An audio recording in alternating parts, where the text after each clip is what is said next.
This is the moment we waited for. Everything you want is right here. We gon' give them what they came for. We gon' take it up from last year. Shoot 'em my shot, boy, I'm long range. Me and the team on the same thing. Stayed down, never switched up. Only thing changed was the game. I'm in the zone now. Nothing can change what we on now. When I pull up, know it's going down. Foot on the gas, ain't no slowing down. Aiming for greatness, no settling. Kick down the doors, they won't let me in. What up, what up, what up? It's your boy Phil Porto, aka Phil All Caps, and we are back with another episode of the Knicks Nightcap, and I am looking forward to this one. There is a lot of talks about what is going on with the New York Knicks right now, and me and Apollo are going to break down everything that we've seen over the last week or so, and we're going to be able to chop it up with my guy Todd, who runs a brand called Baxus, and he is a diehard Knicks fan as well. So it's always good to have someone from the whiskey community that is a diehard Knicks fan and can talk Knicks with us, as well as my friend David Thomas, who is one of the best whiskey writers in the game. And he is also a diehard Knicks fan. So I'm looking forward to having these guys on the show. I'm looking forward to being able to chop it up with everybody. And most of all, I'm looking forward to having my guy, Apollo, hanging out with us and just talking Knicks and enjoying ourselves. So without further ado, I'm going to bring up my guy, Apollo. Yo, what's good, man? How you doing? How you doing? Come on, bro. How's it going? What up? I'm here, man. Making it, man. Long week, but I'm here. Speaking of long week, I got to see Apollo this week, which is always awesome. That was dope. Nice little link up. It's always cool when you get to see the people that you see online in real life. You know what I mean? So yeah. It's the only thing that sucked was I I met up with Apollo to deliver him samples for the season, and I got him samples for all week except for next week. So I dropped the friggin' ball and I was like, yo, you got those samples, right? He's like, nah, bro, I don't. So I got to figure out how to get those to him, as well as our co-host for next week, which is going to be the one and only Mr. Sky Zoo, who's got a new album, and he'll be rocking with us next week, talking Knicks and just breaking things down. Before we get going, I do want to give some shout outs to those that, have supported us this season and continue to support us. Like right now, I'm rocking this hat right here by this brand called Shootin' Doubles. They are a brand that has some dope whiskey content stuff. It says life is better with whiskey, which is true, which is why I'm going to be breaking down some whiskey stuff today. And then Apollo, you got a hat that you're rocking right now. That right there is from Scouts. I'm going to get the link for theirs real quick as well. Check them out. They're a really cool company as well, doing really cool things. I think it's SCKOUT. Yeah, Scout. I want to take it. It's a lot to do right now, so figure it out. Check out the hat. Let me know so I could search it on Instagram real quick. But they are freaking awesome as well, and they're putting out some really dope merch, and they sent me and Apollo those hats to be able to rock throughout the season. So shout out to them for that. And then last but not least, I want to shout out this brand right here. They're called Brooklyn Dreamer, and they're just really, really good people in the Knicks community. So my guy Brooklyn Dreamer and I connected online, and he sent me over a really, really dope care package, like really, really fire. And so I'm going to share the screen real quick. It's actually this shirt that I'm wearing right here. I'm going to take off the little name tag so that you guys can see it real quick, but it says Brooklyn Dreamer here on the front. And once again, I'm not going to turn around and show you guys my back. So I'm going to pull up this right here to give you guys a little look at what we got. Where's it at? Brooklyn. All right, so Brooklyn Dreamer right here. This is the shirt that I'm wearing, and it's got little Captain Jalen Brunson on the back. And so, it's not showing y'all the Instagram. All right, no. So I see the Instagram. I just don't see. You don't see the actual. Yeah. All right. Shirt. So let me try that again real quick. Boom. Present. Stop screen. Present screen. Technology is crazy sometimes. Yeah. All right. So it's this right here. All right. It's got the Brooklyn Dreamer on the front, and then it's got this right here which is a really, really dope little superhero Brunson. But what got me into the brand in the first place is this hat that they sent over, which I'm really pumped to wear. It's this Jalen Brunson cap right here that says Brunson Burner on the side. That's So nice. so I love that cap. So shout out to the Brooklyn Dreamer. Please check them out on Instagram. Once again, Instagram, Brooklyn Dreamer. The E is a 3. Shout out to everybody that's in the chat. We got Toon in the building. Appreciate you. We got my guy Prezi in the building. Says salute to the dynamic duo, Phil All Caps and Apollo Reed, bringing that award-winning Knicks content on a Thursday. Toast to greatness. KOT Network is the ting. Yes, it is. It is. And then Toon said the only Phil we like as a Knicks fan. Facts. All That's right. facts. So we're gonna dive right into it, man. It's been kind of crazy over the last few weeks. After I went to the Dallas game that we talked about, I then flew out to Charlotte, and me and my brother caught the game there. Which we put a spanking on them. I connected with Apollo. Then we had 2 games since our last episode, which was the Boston game and then last night's game against the Charlotte Hornets.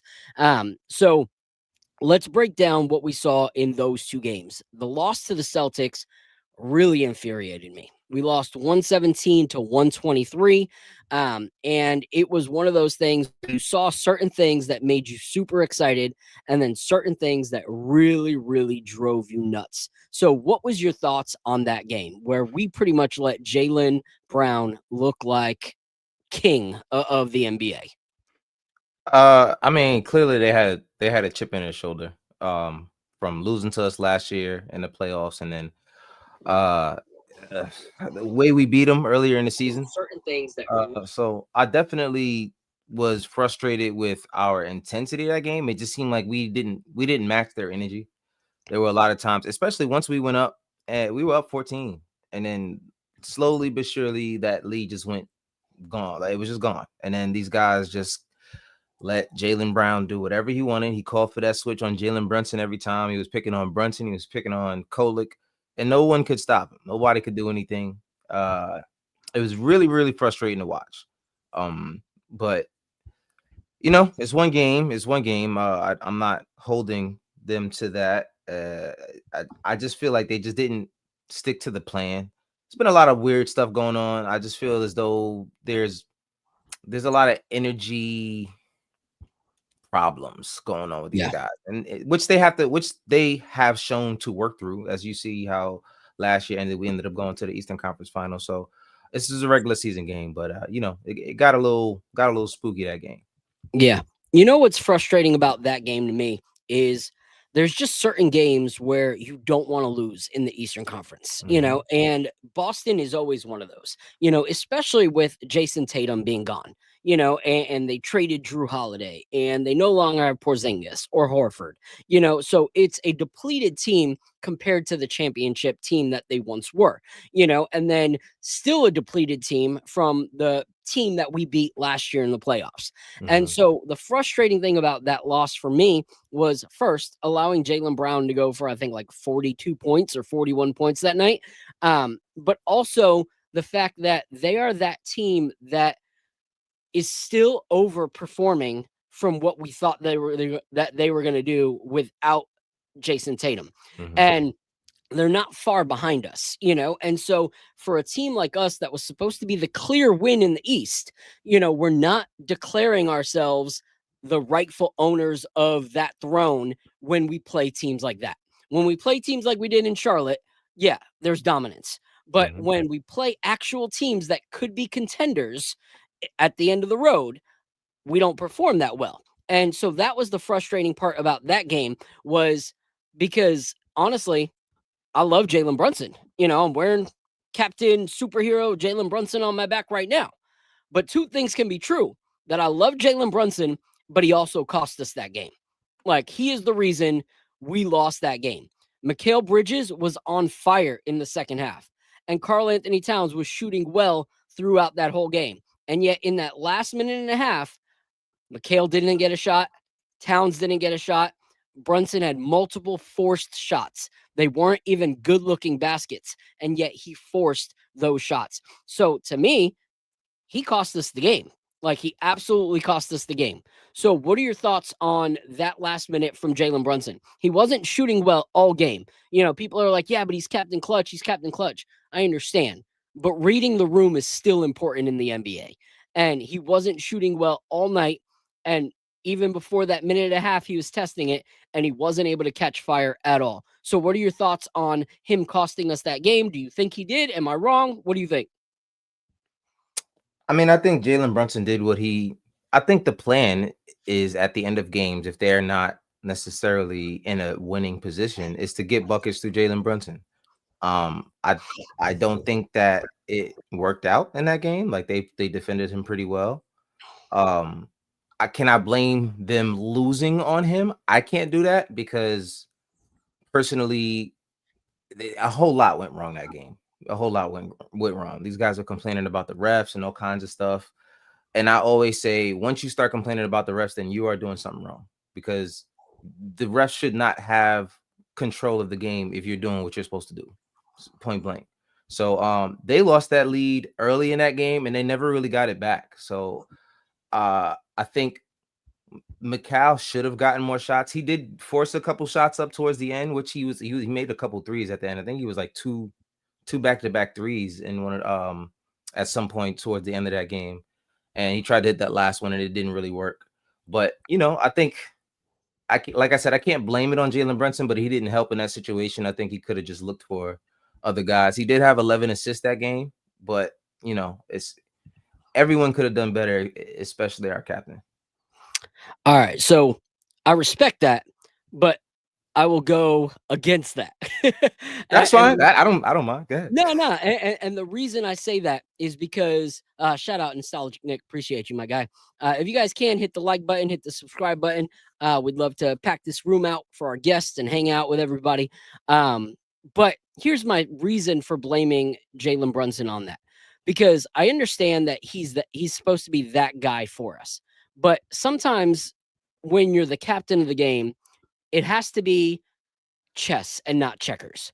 Checkers is because you can jump somebody, you do it. Checkers is you have to read the room and make sure it's the right move. And I don't think that Captain Clutch taking those shots in the fourth was the right move. You check and see if you can get it, but when you realize that you can't, you have to kind of move on. And the reason I say that is if you look at the second half, that was Mikal Bridges' game. He shot 76.9% in the second half, putting up 30 points. 30 points in the second half by Mikal Bridges. And then Karl Anthony Towns had 15 points in 66.7% shooting. Mikal was shooting 70% from three, 7 for 10 from the three-point line in that second half. And then you look at Jalen Brunson's numbers. Jalen Brunson was shooting 25% and had 6 points the entire half. That is a drastic difference. Like a drastic difference. 30 points, 60 points. 20% versus, what did I say, 70-something percent? Like with Mikal, like those numbers are drastically different, almost 80% to 25%. So that's why I feel like Mikal should have been given the rock. Use your guard as a decoy. Like Jalen Brunson is still going to grab defenders because he's known as Captain Clutch. But that's in those moments where you realize that sometimes being the leader is not taking the fourth shot. Like you look at Michael Jordan. How many times did he pass it to Steve Kerr or Paxson and get them the win? Why? Because he looked at the whole game, regardless of whether he was the greatest scorer at the time. So that's my reasons that I had a frustration with Jalen Brunson at the end of that game. But if you're in the chat, let me know your thoughts. Do you guys think Jalen Brunson was to blame? Half and half. And everyone's kind of had different thoughts on how they feel and who cost us the game. But I would love to hear your guys' thoughts in the chat. Prezi, let me know. Nostalgic, let me know. Toon, let me know. What do you guys think of how that game finished? Because I don't want to see it end like that in the playoffs. But then we move to the Hornets. We win 119-104. And I'm thankful we got the win and that we continue to defend home court. But these are the games that we should be destroying teams by bigger margins at the end of the day. Like, it's the Charlotte Hornets. They're absolutely horrible. And they just lost to the Nets. And they didn't have Brandon Miller, which is one of their best scorers alongside LaMelo Ball. Prezi said it's Cat fault just because. We know how this is going today with Prezi. But what was your thoughts on that Charlotte Hornet game? It was a game we should have won. That's just how I look at it. It's a game we should have won. Bullies usually pick on the easiest kids to bully. That's usually how it goes. They did their thing though. I'm happy they won. It's just I don't get excited when these guys beat teams like the Charlotte Hornets. It's what they're supposed to do. I would like to see them. I would like to see Cat have 35 and 18 against and 5 assists and 2 steals against plenty of other guys in the league. When you see him play against the Milwaukee Bucks and he's 2 for 9 with 9 points. That's where I don't understand what's going on here. You know what I mean? It's kind of like what is the deal with you only playing strongly against weak opponents? It's just really frustrating. But it's also how they're coached. These teams are coached differently, of course. There's a lot of things that you can get away with playing the Hornets that you can't get away with playing the Celtics, because they're just coached to play better through all of that stuff. But personally, there's some good things to see in there. They played some good defense. I liked what I saw from Kolek. Kolek looked really good against the Hornets. But it's a game we should win. It's a game we should have won. Yeah. And so let's go from the top down to what you were saying. First, Prezi said, nah, just really answering your question. It was definitely JB's fault in the Boston game. When you're off for the night, you need to turn off the scoring and focus on getting the rest of the team involved. And that's what I agree. Like captains, when you see an iceberg, you're the captain. Like steer away from it. Like you're still behind the wheel, you're still in control of everything that's happening, but you don't continue to go in a direction that is going to cause issues in the end. So that's my thought on that, is like you can be clutch without having to put the ball in the basket. Like you can be Captain Clutch by making the best read and making the best decision, which some of the best point guards in the world you see did that, like Stockton and Nash and CP3 and Rondo, like using your basketball IQ, which Jalen Brunson has a ton of, and using it to the betterment of our team. But to the Hornet game, that leads me to the first thing that you and I talked about is Cat. He's the standout performer, 37 points, 12 rebounds, 3 assists, 2 steals, 1 block, 7% field, and 70% 3-point field goals. Like that to me is crazy to see those kind of numbers from Cat, because that's what we need. That's the Cat that Leon Rose and all them fought to get this summer. That's the guy that we decided we needed, that we wanted to build around. And so, like you said, though, it happens on teams where it should happen against. Like, why are we not seeing that in that Boston game? Like, yeah, he had a good shooting night, but in the first half, there was no dominance, like against the Bucks. Like, I'm sorry, Miles Turner's big, but he's soft. Like you can go through that dude, like why not? Why not put bodies on like the guys that are your same size or a little bit bigger? Make them get into foul trouble, assert your dominance. We know that he can do it, but he doesn't a lot of times. And that's where it can get frustrating. But to your point, we've seen the growth of Tyler Kolek over these last few games. And that has had me really, really excited to see Tyler Kolek. And we're going to talk more about Cat a little bit later, because the questions that we're having, a lot of the fan base is having, and there's a lot of talks about what the future of this Knicks team could or cannot be based off of Karl Anthony Towns in the lineup. But this guy right here, I've been saying it all season. I'll continue to say it. I'm Kolek-ive, and I'm proud to be Kolek-ive, because he has been getting better and better every single game. And if you look at it, this to me is pretty much his freshman year. He didn't play much under Tibbs. So you're seeing a lot of growth right before your eyes, and not just offensively, but the biggest surprise has been his defensive growth. Like, his defensive growth has been really, really impressive. And yes, there's some blown coverages here and there, but a lot of times it's gotten strong stops, especially over these last 2 games. The way that he maneuvers around a pick and fights through a pick at his size is super impressive. And he went 2 for 3 last night beyond the arc in 13 minutes of play. So he's been really, really impressive for us on the Knicks. So what are your thoughts on the growth of Tyler Kolek? I mean, he's getting the opportunity that he's always deserved, in my opinion. He's always been a high IQ guard straight out of college, 4 years. You know what I mean? Like, why not trust him? I'm glad, unfortunately, certain guys, like, beginning of the season, we talked about Malcolm Brogdon retiring. And, fortunately for Kolek, that opened up a whole lot of playing time for him. They didn't necessarily fill that gap. So what they did was they just, decided to play him. Something pretty damn simple, right? Yeah. But I'm impressed because he's starting to be more aggressive.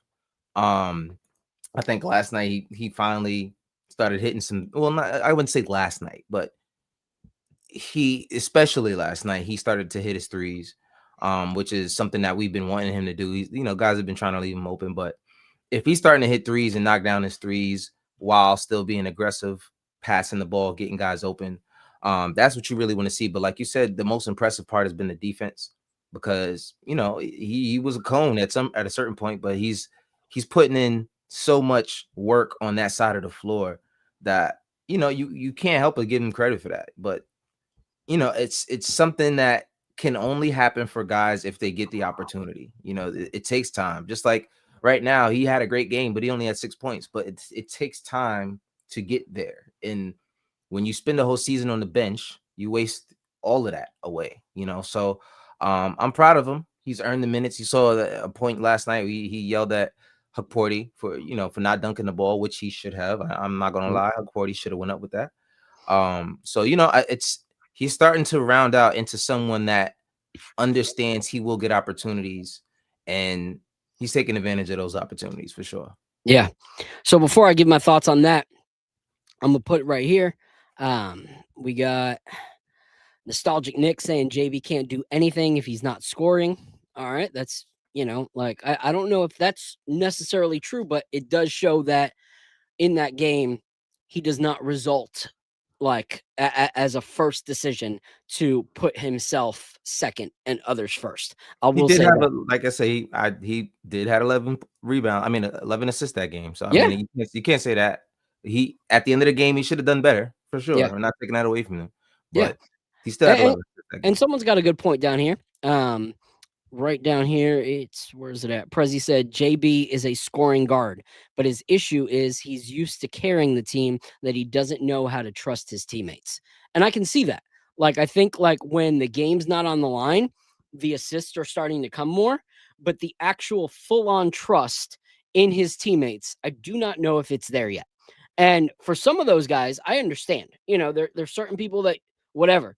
But Mikhail, his right-hand man, his brother, like all that stuff. I think that like that's someone you would want to trust in down the line when he's playing that well. And then right here we got Kolek won't quit. And I agree. Kolek has been super, super impressive to me, and he keeps on going. And right here, this team is talented past the rock, So what'd you say? No, I'm just laughing at the chat, bro. Oh, so you kind of gave a little spoiler alert, but that actual moment is my run that back moment. All right. So we're going to share the screen real quick, and I'm going to show that moment that you were talking about. All right. You guys see that on the screen right there? No, let me get this off. Boom. All right. So this is Tyler Kolek asserting some of his leadership capabilities. Lead of the night, a 22-point advantage. Put it on a nice pass. Porty had a dunk and he throws it out. So just like the announcer screams from the top of their lungs, Huck Porty had the dunk and he gave it up and he passed it out. And Tyler Kolek let him have it. And I know a lot of people are like, yo, he's yelling, da da da da. Like, yes, he's yelling, but straight up with all the trade talks that are going on and the fact that Huck Porty has not gotten a lot of minutes this year, like, you should take that as Tyler Kolek is trying to save your freaking job because you keep on doing stuff like that and you're not going to have a job. So instead of getting pissed off like Huck Porty did and exchanging words on the sideline with Tyler, like maybe you should heed the warnings and heed what your guy is telling you because this kid sees the game and he's growing night in and night out. You're not getting many opportunities. And when you do, you're doing something like that, which was insane. The easiest dunk that Huck Porty could have gotten in his NBA career. And he threw it back out to the 3-point line and caused issues for us. So Huck needs to realize that listening to Kolek is a good thing because correction and accountability won't always be soft-spoken, but that does not mean that there's not wisdom in it. Like straight up, that was wisdom from Tyler Kolek. So I love seeing him assert himself like that. From a kid that barely got minutes last year to a kid that's now confident enough to call that stuff out. I love seeing that. Like that to me is awesome growth to watch. So shout out to my son. Y'all saw him on the show last week. Quick little story. This little bracelet right here. So my son is in school. We homeschool him and he got like his arts and crafts pack for everything he has to do for the year. And he got it. And I hear him whisper to my wife when he opens it up. He's like, Mom, I've never made Dad a bracelet. Like, I got to make him a Knicks bracelet. Like, it has to be blue and orange. And so, like, he opened the craft set immediately after getting it, created this for me and brought it. And he's like, are you going to wear it? And I'm like, bro, I'm going to wear it to every game and every show. So shout out to Jonah for creating this for me. Love that kid. Love watching his Knicks fandom grow. Kid is just such a blessing. And next week, if he watches the show, my now 5-year-old Miles has asked if he can come on the show for a segment. So he will be coming up for a little bit. Yep, that's definitely coming. So Miles is definitely going to be coming up soon. And I do want to say this, it's in the works right now. But sometime maybe after the Christmas break and my son's birthday, we will be coming out with a morning show. I will be doing once a week in the early morning, Orange and Brewed Skies. And my boys have actually asked if they can have a small segment called the Brew Brothers on that show where they talk Knicks in their room on their microphone. So they're going to have like a little 5 to 10 minute segment on Orange and Brewed Skies. So stay tuned for that. I'm looking forward to that. Those boys are incredible. But let's keep on going. All right, so looking at it's about 8:30. We got probably another 10 minutes before we bring Todd and David up. Shout out to you guys for the love for my sons. Congrats. All right, and then I love watching y'all go back and forth in the chat. That's always so fun to me. It's like watching a Twitter feed on the side of my screen as I talk. But let's talk about the next guy up. All right, so I want to talk real quick about Deuce McBride. Because Deuce has been impressive, bro. Like, I've really been happy with what I'm seeing from Deuce. Like, I'm really, really excited to see what I'm seeing from Deuce. And so I'm going to give a shout out to my guy, Dylan, real quick, because he posted, he posted this today. And it's, it's a good little stat to see. So shout out to Dylan. And let's pull up that screen right there. And if you look, Deuce McBride is 20 for his last 32 3-pointers. And he said he is legitimately becoming a weapon in the backcourt. And it's true. Like, this guy is right before our eyes becoming a lethal 3-point shooter. Like, he is absolutely killing it. And I was in Dallas, then I was in Charlotte. And I love, love, love. One of the greatest feelings as a Knicks fan is going into an arena that is not yours and hearing Deuce booze, as loud as possible from the stands, because it just shows the growth that this kid has had. So what are your thoughts on Miles McBride? I mean, he's been, first of all, I was talking to one of my guys from back home, and he was like, I can't stand his shot, his weird shot from all the way up top of his head. I'm like, bro, it goes in. It goes in. He definitely was someone that I was worried. I was worried about his shot when we drafted him, for sure. I was like, I don't know about this guy's shot here. It was kind of, spooky. But once Tip started getting him minutes and letting him play and letting him make mistakes, mostly, he started to come around with a shot. And ever since then, he's really been reliable from behind the arc. He's just, especially in certain lineups, he takes on that leadership role in a way. And you're starting to see him get more confidence with that. He's waving some guys off, step back threes, you know what I mean? And that's kind of what you want. You want someone to not be scared to take a shot, not be scared to wave off of Jalen Brunson because, just because he's the captain, you know what I mean? But Deuce has really been showing out, man. And I'm really proud of the improvement he's been showing us. But, from three, I didn't expect this. I didn't expect him to shoot this well. So I'm overly excited. Yeah. What's crazy is like, he has grown in so many ways. Watching him and IQ play in Toronto last week was really cool to see, because like what we saw in the growth of IQ, that we were like, dang, a player that can play D, but can also unload the clip from three at a high volume and has a great shot. Like, we're losing that in IQ. And seeing Miles McBride take those steps to be that replacement is great to watch. Like, absolutely great. Me and my brother were watching a game together, and it was crazy because we kept watching his shot because each one was straight nothing but net, like straight water. Like, there was no rim touching, no nothing. Like, it was just pure basketball, like intelligence from three. And so I loved watching that. He said, yes, Phil, you nailed it. Miles still isn't IQ, though. Agree. I agree in a sense, because IQ certain had, things, IQ, yeah. IQ had some starting opportunities that, Miles McBride hasn't really had until now.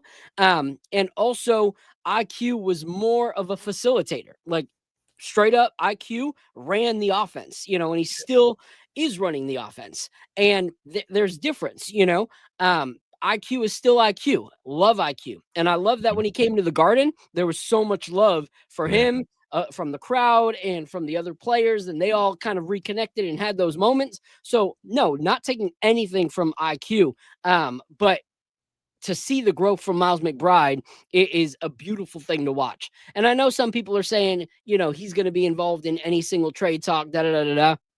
There's so much that goes into it, and we're going to talk about some of those trades later that I've pulled up. I'm not a money guy. Like, I'm not a this over the apron, over that apron, this, that, whatever. And like, I know my wife wears an apron sometimes when she's baking. That's the apron I can tell you about, but all that stuff's not my jam. But other people are, and we're going to talk about those. And a lot of them, surprisingly, would not include Miles McBride, which is good to see. So I don't know. We'll find out if that's how it's going to be. But I don't think it will be. And so I just love seeing the growth in him. And so we're going to go into one other quick player. And then after that, we're going to bring up one of our guests is for sure ready. My guy, David Thomas. And if y'all don't know who David Thomas is, like, okay, I forgive you because it's mostly an NBA show, but this dude is one of the best writers in the game when it comes to whiskey content and whiskey reviews. And honestly, following him pisses me off sometimes because I get to see him like travel everywhere, get flown out to this place and that place just to taste this whiskey or that whiskey. And I'm like, what the frick? What do I have to do? Sign me up for that job. But he's also got a lot more followers than my social media does. So it makes sense. And he's also probably way smarter than I am when it comes to whiskey content. But you guys saw when Matt Cusick was on the show, he shouted out two guys as the elite writers for Whiskey Game. He said it was David Thomas and Frank. And Frank was on the show. And so now David Thomas will be on. And what makes David Thomas even better is that he is a real Knicks fan. Loves the Knicks. And same with Todd, who will be coming up a little bit later. I'm waiting for the thumbs up from Todd to know that he's good. But real quick, I want to talk about this guy right here. And I know some people have an affinity for him, some people don't, which I don't friggin' understand. But let's talk right now about Mikal Bridges and what we think of Mikal Bridges. Because to me, Mikal Bridges is putting on for the Knicks right now. Like straight up putting on for the Knicks right now. And if Todd's available, I will bring him up because I know he's been watching the games and I want to know what he thinks about it. So Todd, if you're there, turn on your camera in the back so I can see you. And let's talk real quick about Mikal freaking Bridges. So without further ado, guys, this guy right here is someone that I really appreciate. He runs an awesome brand by the name of Baxus. Some might not know what that is. And at first I had a bit of a confusion on it. I knew it was a site where you can list bottles and have, bottles that you sell and people can give a price and you can negotiate this, that, and whatever. And I knew you could find rare bottles. But I didn't really know that they had some really stinking awesome single barrel picks, which are their own. And those are going to be the ones that we are trying tonight. But when I found out that Todd from Baxus was also a diehard New York Knicks fan, I was like, all right, we need to set this up.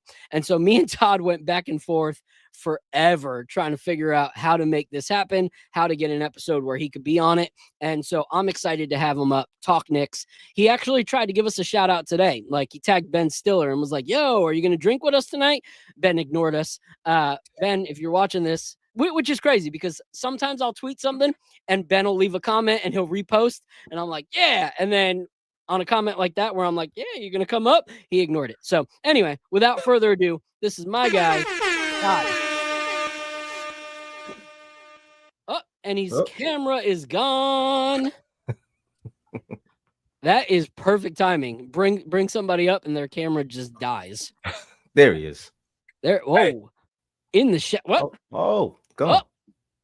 Something's happening. Something's happening.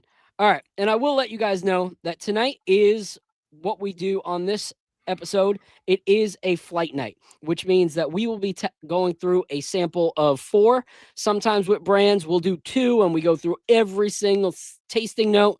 Not doing that. This right here is a flight night where we will be going through, giving little things that we like about each pour. And then at the end of the night, each one of us will say which one we enjoyed most. And so I'm looking forward to this episode, Flight Night with Baxus and their single barrel picks. So let's try this again. Without further ado, I'm bringing up my guy, Todd from Baxus. See if the camera works. All right, we're good to that. Hey, there you go. All right, guys. Froze. I think we lost a little bit of traffic leaving the city. Oh, you're good. You're good. He's you back. Broke up for a second. Where are you driving to? I'm driving back home to Jersey. It's a little bit of traffic in the city, so apologies that I'm not yet planted. But once I get home, I'll be able to pop open some drinks with you guys. Awesome. Nice. I did actually just want to comment on one thing, which was the Huck Porty, the Kolick and the Huck Porty play. I actually think if you rewatch it, that Huck Porty made the exact right decision by dishing it out to Deuce. You had Deuce McBride wide open on the corner 3. Deuce has been knocked down for the most part from the corner 3 with real wide open. And Huck Porty, if you look at his final positioning, because he had someone who was jumping on him to defend, he was under the basket. He wouldn't have been able to pull up a dunk in the way that Kolick was saying. And he's got a 25% free throw shooting percentage this season. So if he went up and he missed and he got fouled, the odds that he was actually going to bring in points were actually pretty low. So with that aside, I actually felt that being under the basket, not necessarily knowing if the guy behind him was going to be ready to block him again, kicking it open to a wide open Deuce McBride was actually not the worst call. All right. Now, I think that's the first take I've heard from somebody that sees it that way. But the free throw percentage is important, for sure. The only thing is when Huck Porty's down there, you knowing and understanding who's around you is so important. There was only one defender anywhere close to the paint, and that person was jumping in the air past him. So even if he had to turn and dunk, it was an easy 2 points. So it's kind of knowing your surroundings, and I don't think that Hook Porty did that. And that for me is where you go, okay, which one of those two has shown the most basketball IQ, Tyler Kolek or Hook Porty? Obviously, Tyler Kolek. Like, that dude has goggles like unbelief, like that friggin' thing that he threw up out of nowhere to Karl Anthony Towns for an alley-oop out of nowhere. So Hook Porty needs to trust his teammate and go, okay, he obviously sees something that I don't because I'm positioned poor or I'm not paying attention, or I don't think I deserve the rock, but utilizing your, partner teammates' skill sets and going, okay, this guy sees the game. He's got to see something, And so I always, in my opinion, I think this NBA, even if it's not Hook Porty's reasoning, this NBA relies too much on kicking back out a three than attempting an easy 2 points. And how many times has an easy 2 points that we didn't go for cost us the game in the end? Way too many to not have PTSD at moments like that. Luckily for us, we were playing the Hornets. But if it was a team that actually mattered, that 2 points could have been an issue. So I don't disagree on that. Yeah. So Todd, I want to talk to you, first, Baxus. How did you guys get started? What was the vision behind it? And then also, while you're at it, give us a little quick breakdown, few sentences on your New York Knicks fandom, how that got started as well. Yeah, so I guess Baxus I was a whiskey fan, collector, enthusiast, drinker, kind of all the above. Of course, anyone who's in whiskey and knows about these bottles that might not be actually anything that crazy. Prices might be somewhat reasonable, but they become real because people clear the shelves on them. And I looked at things like, StockX that existed for sneakers and for and other streetwear and all these brands and GOAT and all these places. And I'm like, that doesn't exist for the whiskey world. You've got people that have to use these secret groups, and you have to worry about whether the bottle is authentic or not. You have to worry about whether or not the guy's actually going to ship. There's legal complications. And so the real idea was, well, how much could we help people find, how can we help people find bottles or find out what their bottles are actually worth if you give them a much cleaner marketplace, a place where they send it in, we handle the authentication, and then people get to list them at whatever price they want. So people can then actually list them for sale, buy rare bottles, sell rare bottles, or even just regular at home. So that's really it. It's about pairing people with whiskeys that. Ooh, he's stuck in the Matrix. He'll be back. He's in the Matrix for a second. Oh, all right, there you are. There he is. He's back. You back? Nope. Yo. He's in Jersey, so I wouldn't be surprised. Service sucks over there. The New Jersey Nets sound waves are stopping him from talking about the Knicks. Oh man. Let's see. He might be back. Let's see. Without further ado, Todd. This app does not like me. This is the fourth time it's kicked me out. So it's because you're in Jersey. They only want you talking about the Nets. That's it. Hey, that's a New York problem now also.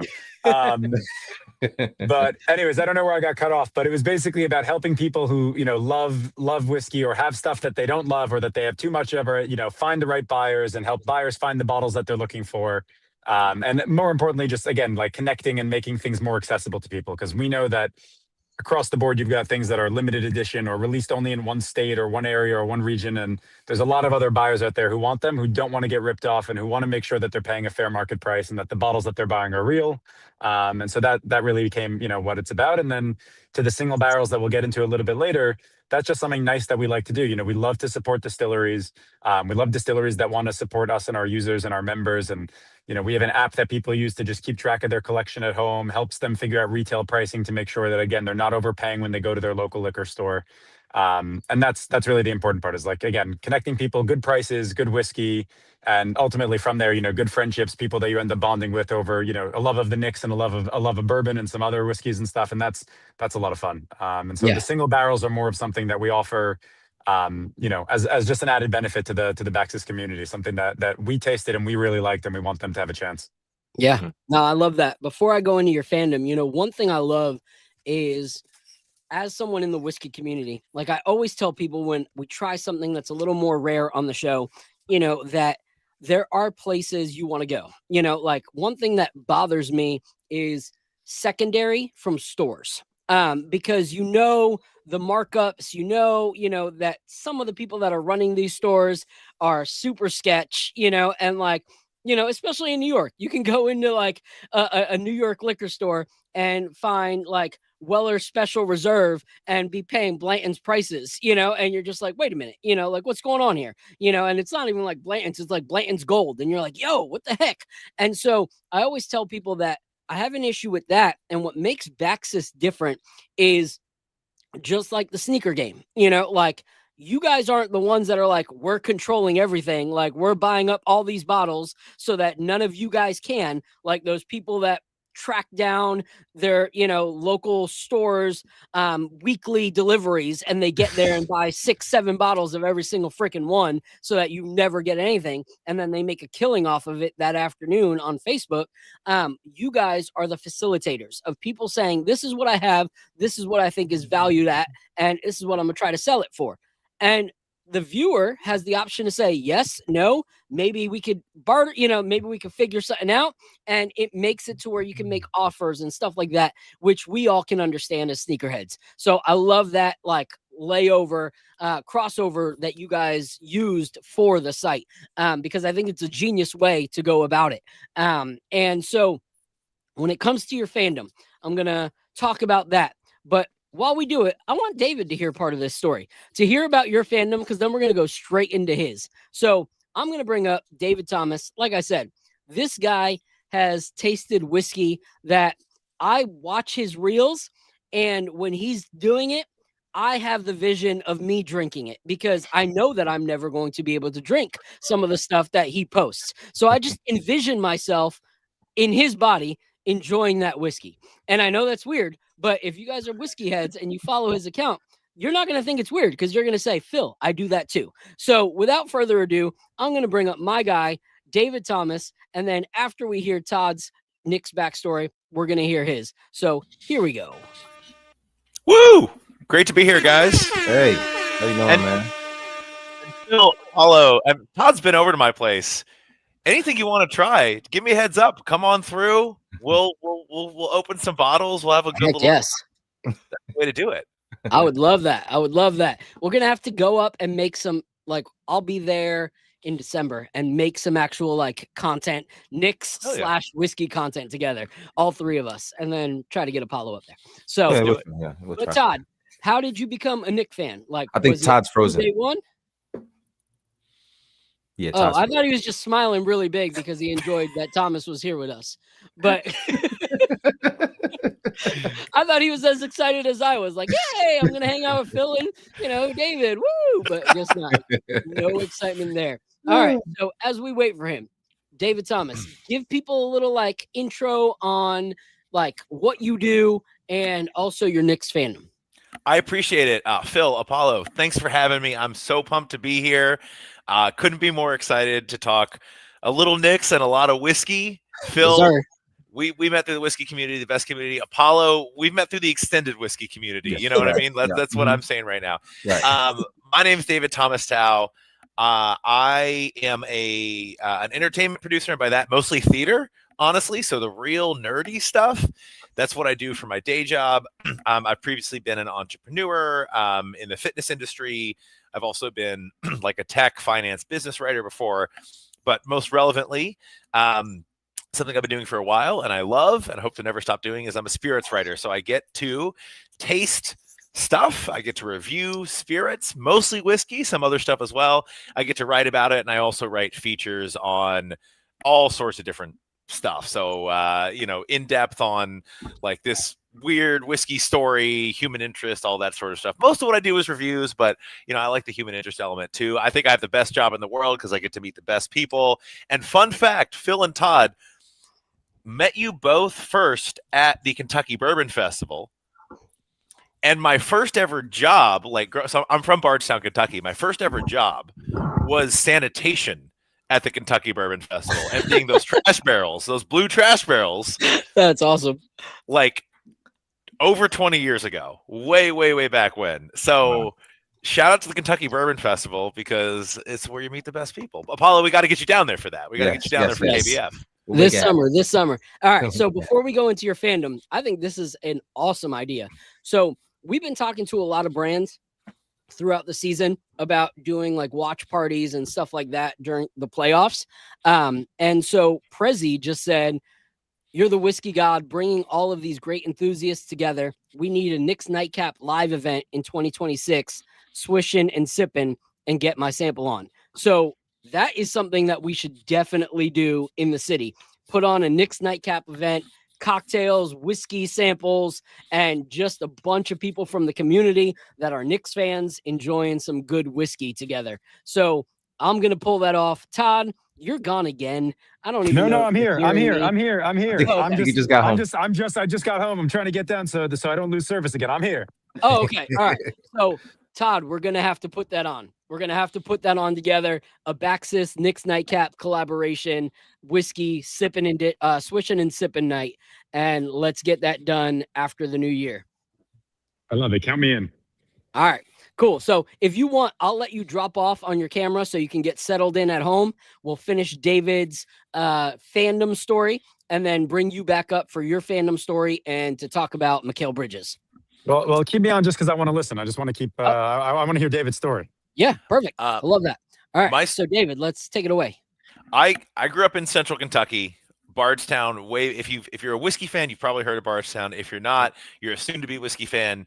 You will hear about Bardstown, where they make a lot of bourbon and great American whiskey. But not a lot of basketball in Bardstown, Kentucky. Now, there's some college basketball in Kentucky, some pretty good college basketball. I'm a longtime U of L fan, but not into the UK, not into blue and white. But anyway, growing up in Central Kentucky, we don't have any professional sports teams. And the cool thing about that is you get to kind of pick and choose. So when you're a kid, whatever you're attracted to, you get to pick. I grew up in the 90s kid. All my classmates love the Chicago Bulls. I didn't want to go along with just what everyone else liked. But I absolutely loved the branding and color scheme for the Knicks. I was like, oh my God, blue and orange, and they're in New York City, and I've been watching way too much Seinfeld. I was way too young. Aspirational, because I'd never been to a big city before. The biggest city I'd ever been to is Louisville, Kentucky, which is not that big, y'all. Like, I've never been on a subway. I'd never, none of this. Like, real pizza? What is that? I don't know. So for me, I always wanted to live in New York, and I live in New York now, and I'm very blessed to do so, but it was aspirational. I was like, wait, I can buck the trend. I can do something different than all my classmates, right? I could cheer for the underdog, which is weird because New York City is never the underdog. You never bet against New York City, period. Mm-hmm. Right? And so that's how it started. I was a kid, had no particular allegiance, like a blank slate, no professional sports teams, and so I went with the Knicks. And then here we are. And then in college, before I went to college in Boston, all my roommates were all Knicks fans. Dear God, the Celtics-Knicks playoff series when I was in college was so rough. Is that Carmelo Anthony? Yep. Oh, man. Yep. Yeah. And never have I felt more physically in danger than being at the Garden in Boston after the Knicks lost. And it was clear that me and my guys were Knicks fans in just a sea of green. Scary. And I was like, I don't know if we're going to make it out of here. I don't know if we're going to make it out of here in one piece. But the other little thing I'll say is in college, we on every playlist, you know the Wiz Khalifa song "Black and Yellow" about the Steelers, Pirates, Pittsburgh. Great. Shout out to Pitt. I like Pittsburgh. I like Pittsburgh as a city. Don't necessarily love their sports teams. Someone, I forget who it was, did a remix called "Stat and Mellow." Huh. Wow. And it, if you're of a certain era, 2010, 2011 Knicks, I find that still makes it on my recommended playlists on Spotify and just takes me back to 15 years ago. So in a case, if you're ever looking for anything on a Knicks playlist, Stat and Mellow, the remix to Black and Yellow. I was just thinking about that literally earlier today. I was like, I got to bring that up. All right, hold on. I'm looking it up. I never heard that, so I might get copyright infringement. I'm all right with that. You know what it is. Staying mellow, staying mellow, staying mellow, staying mellow. Yeah, you know what it is. Staying mellow, staying mellow, staying mellow, staying mellow. Yeah, you know what it is. He wasn't going nowhere but the Knicks. He contract, he wasn't budging. Now he got the whole. All right, that's a little sample for everybody before YouTube finds me or something like that. Yeah. So- It gets a little repetitive. I got to be honest. The song gets a little repetitive. It could have used some higher production value. Yeah, You know, it yeah, sounds like like it was recorded on my son's like Casio keyboard, but you know, it is what it is. it probably was, but you know, that's just a core. That's just a core Knicks memory. And I was like, my college roommates, who may or may not be watching this, are going to be real mad if I don't bring that up. So there we go. That's hilarious. 2D done. Well, I love that. And now Todd is back, looking so fresh and so clean. No internet problems. I wouldn't say no internet problems. Let's you know, I don't want to give Spectrum too much credit, but at this moment, you know, I am connected. Spectrum. Awesome. All right, so we just heard, you know, David's growing up in Louisville, only college basketball in Bardstown. And yes, if you don't know what Bardstown is, just Google it. If you're watching this show, we've done episodes with Bardstown Bourbon Company, and a lot of amazing whiskey comes out of that area. So shout out to those guys. But Todd, where did your fandom for the Knicks come? Yeah, so I would say that I guess the best way to put it is like flip-flopped in the sense of I grew up in Jersey. And so when I was really young, I was a Knicks fan. Like, you know, Latrell Sprewell, like that era, like that was just like incredible. Like for me, like I was a Knicks fan. But then when I got slightly older, you know, I was going to be a fan of anyone I could go to a game of, right? And so like my dad would drive us and we were able to get tickets every once in a while to go to like the Continental Arena, like, you know, by the Meadowlands, and we would go watch the Nets. So that was Jason Kidd, Keith Van Horn, like it was just that was like also a really good era for the Nets in general. And so we were able to go there. And so it's like, okay, I'm from Jersey. This is our only team, because even the Giants and the Jets, who play right next door to the Nets, call themselves the New York Giants and Jets. So we're like, all right, we're going to, you know, have a little bit of Jersey hometown pride. And then then the Nets moved right when I was getting around to high school. They moved actually to the Prudential Center, like way further down in Jersey prior to them moving to Brooklyn. And so when that happened already, you know, I was able, like I was, you know, around high school age, I could just hop on a bus to Port Authority and walk to MSG. And so that's really, really what brought me back and solidified my Knicks fandom, was the fact that like I wanted to go watch games. And so I was able to just hop on a bus, go watch them in person. Like, you know, that was really what my fandom came from, of like, I didn't want to have to go watch one team while rooting for another one. And I couldn't get to the Nets because I didn't drive yet. And I think that that's something that is really cool about both like the Knicks and the Nets now, is like being in, you know, Brooklyn and Manhattan respectively, is that you do have this, like, if you can get on a subway, you can get to a game. And I think that that's super cool about, like, you know, I have friends who live in, I mean, most other cities, like it's almost impossible to get there with public transportation. You have to be able to drive. So I do, I do really love that. And it's something that I definitely appreciate. And I think I didn't appreciate as much as a kid, but like I said, again, that was my high school time, that was the Melo, like the Amari, like that was their era. So definitely also like a good time to be a Knicks fan. Yeah.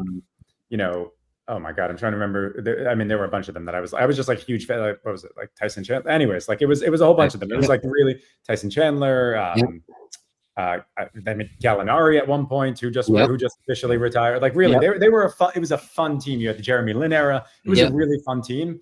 So it was also just a great time. And then afterwards, you know, moved around, whatever it was, but it was always like, I'm like, all right, now at this point, like, I know that when I come back, like I was a Knicks fan through and through. I think once, like 2000, whenever the Nets moved, I guess it was like 04 or 05 or something was when they moved out. Like that really was like, all right, I can hop on a bus and you know, go to the Garden. So yeah, you know, I'm going to admit I did have a brief period of being a Nets fan, but like I said, that was more Jersey pride. Yeah, we all go through phases, unfortunate phases. Here's the thing. I always have a rule that, like, when you're a kid, you have an excuse. You know, like when you start understanding what like loyalty in sports is really like, then there's an issue. You know, like my sons, you know, they're loving the Knicks, you know, but when you see somebody win, it's appealing, you know? So like, you know, they're like, well, if the Knicks get eliminated, then my second team will be OKC. And I'm like, all right, front runners, but I understand it, you know? And so I look back to when I was a kid, and as a Knick fan, I was a diehard Knick fan, but I also could not deny the fact that Michael Jordan was the greatest basketball player I ever saw. You know, like anyone growing up in that era, you know, like if you're an OG at that time, you know, like you're older, like you had a disdain for Michael Jordan because of what he did to you, you know, like, but as a young kid, you're like, I hate that he beats us, but I'm still going to watch and cheer him on because he's incredible. You know, Right. I even have a song that I recorded called 98, and it's all about like being as dominant as the 98 Bulls, you know, like approaching everything in life with that kind of dominance because they were incredible, you know. And so you have a pass up until that point, you know. Like if you were ever like, well, you know, I was rooting for them when they had Durant and Kyrie and James Harden, then I'd be like, oh man, internet issues again, sorry Todd, you know, like, and you'd be gone. But you didn't say that, so you're still here, so it worked itself out. Yeah, no, definitely not then. I love that.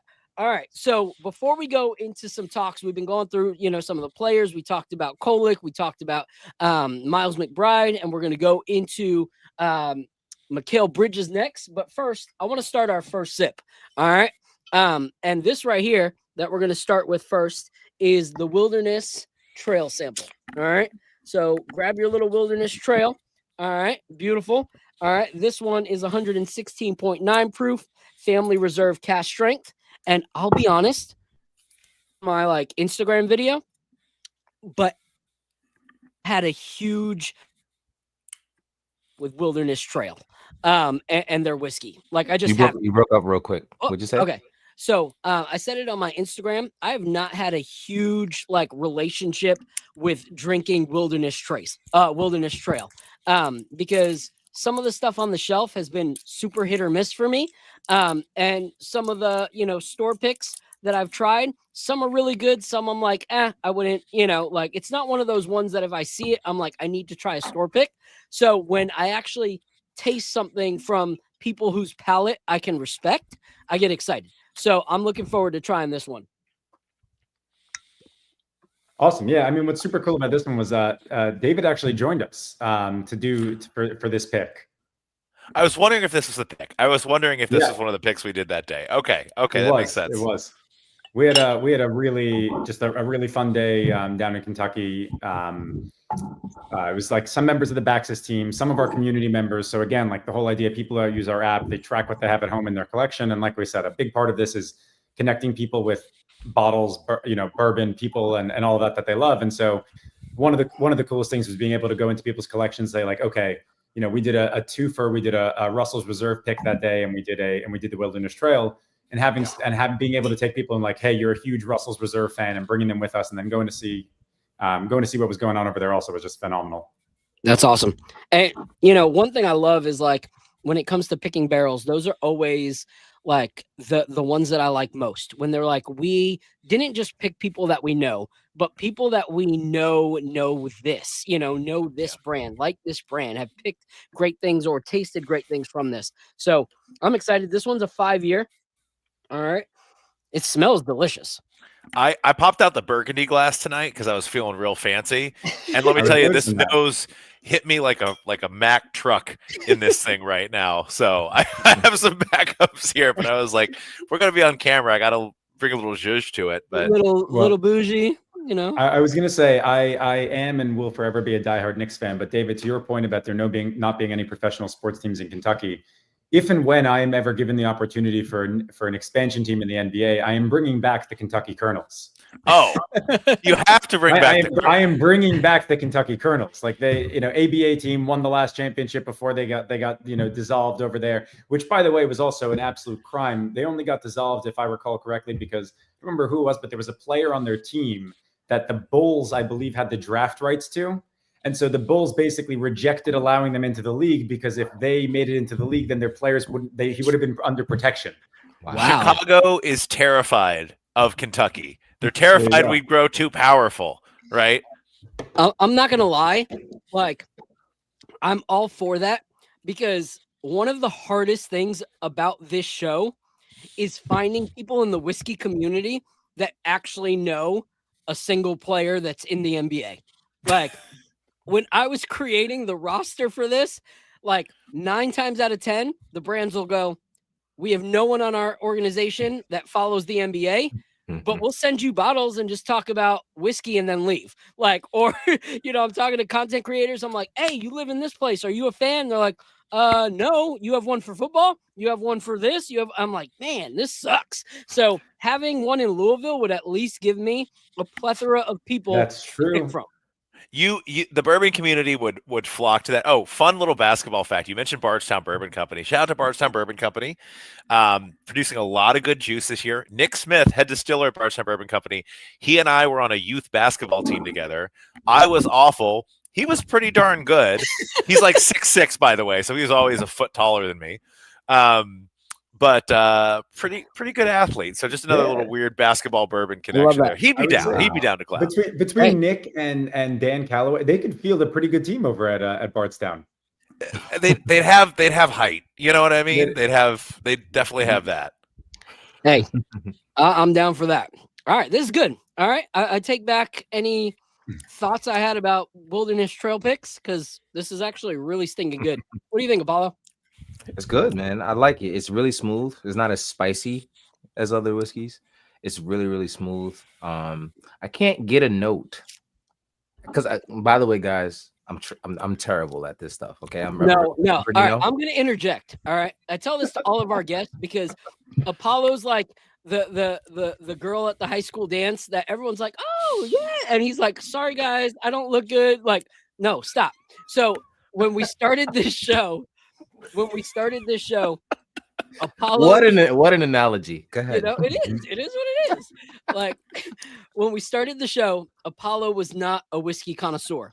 And when I decided that I wanted to do the show, I didn't want it to just be with someone that was also in the whiskey community like me, because I wanted to show like the difference between someone getting to understand the complexities of whiskey, because I know that there's a lot of people that watch the show that haven't encountered good whiskey or don't drink good whiskey. Like you think of the basketball community, it's not like some of the other communities. It's less about the craft drink and more about the let's get sloppy in the stands kind of thing. And so I wanted to bring Apollo along for the journey. So if you watch the first season, he's like, I don't know what I'm looking for. And then up until this season, he's sitting on the chats with Dixon Denman, with Phil Steger, with all these, whiskey guys and pulling out what he's tasting from it and having awesome conversations with distillers and brand owners. And so when he's like, I don't know anything, that's bullcrap. Like the progression has been ridiculous. And so Apollo's doing a great job enjoying good whiskey and he's come a long way. And so, yeah, anyway. Appreciate you, man. Appreciate you.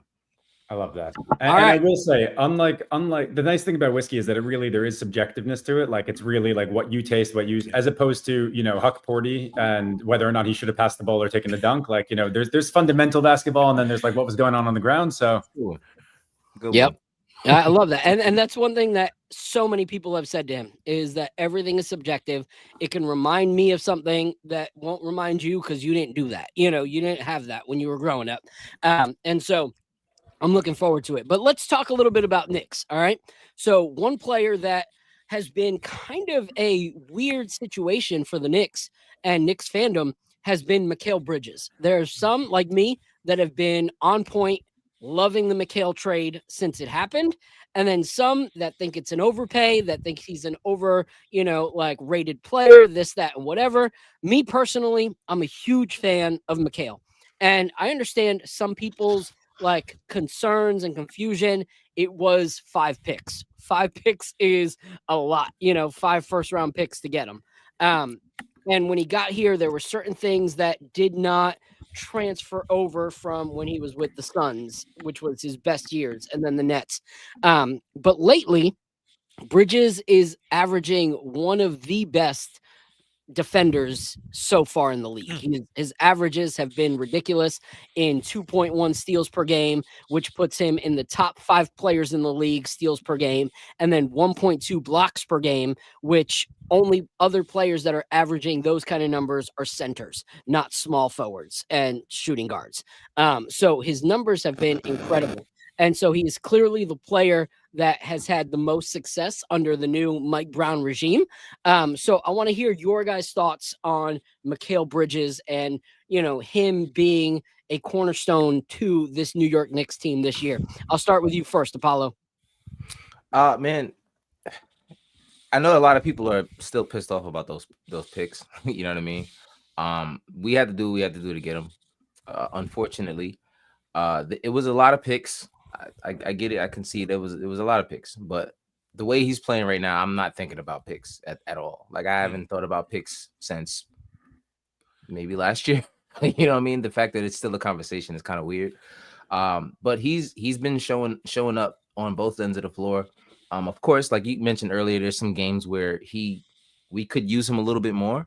But defensively, man, he's just been all over the place. Actually, of course, this entire season he's been playing pretty well defensively, but the game in particular that I just loved his defensive effort was against Toronto, shutting down Brandon Ingram that entire game, and he was all over everything that he did, everything he tried to do.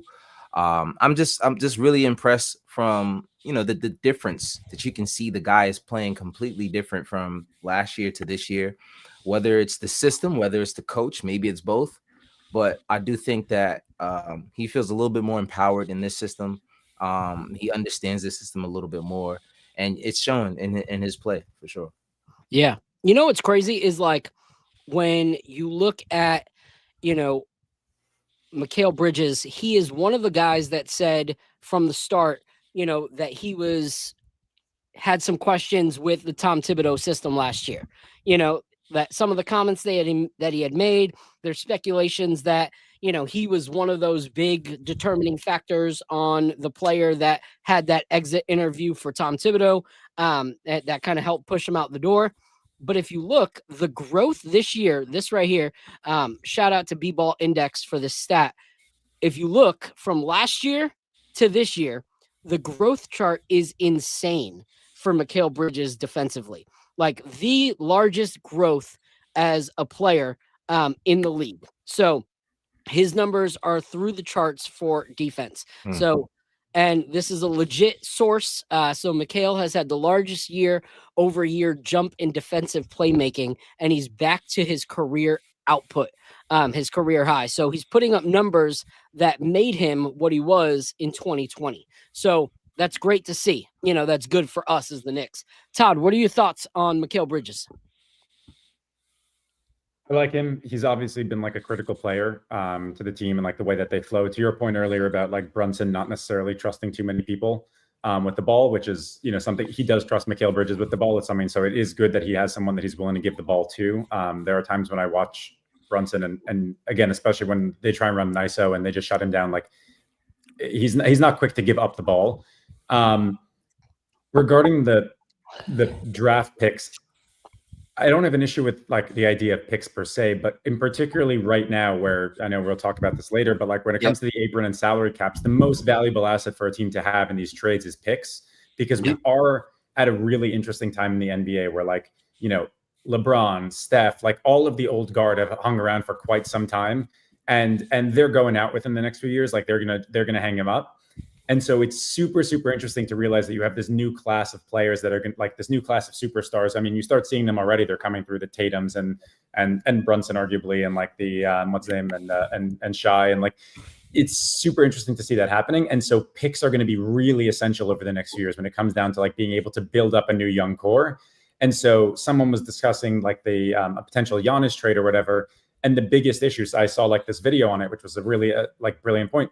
The Bucks want drafts. They want to be able to pull in some new players and build a team, and the Knicks have no shot at that. So in order for them to do it, they're going to end up having to trade their entire roster away in a three-team trade to be able to get draft picks back. And so that's something that concerns me, not so much about Bridges versus picks, but just how freely the Knicks were basically willing to give up picks.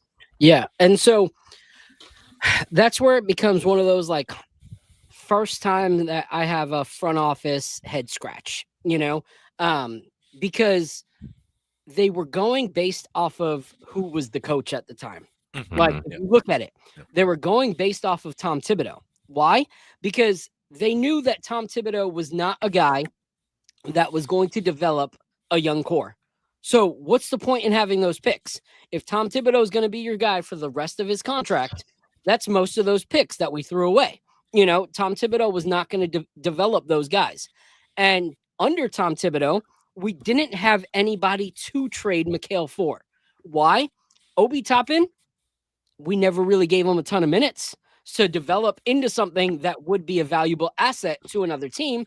We traded him for 2 second-rounders, even though he was our first-round pick. And you look at Grimes.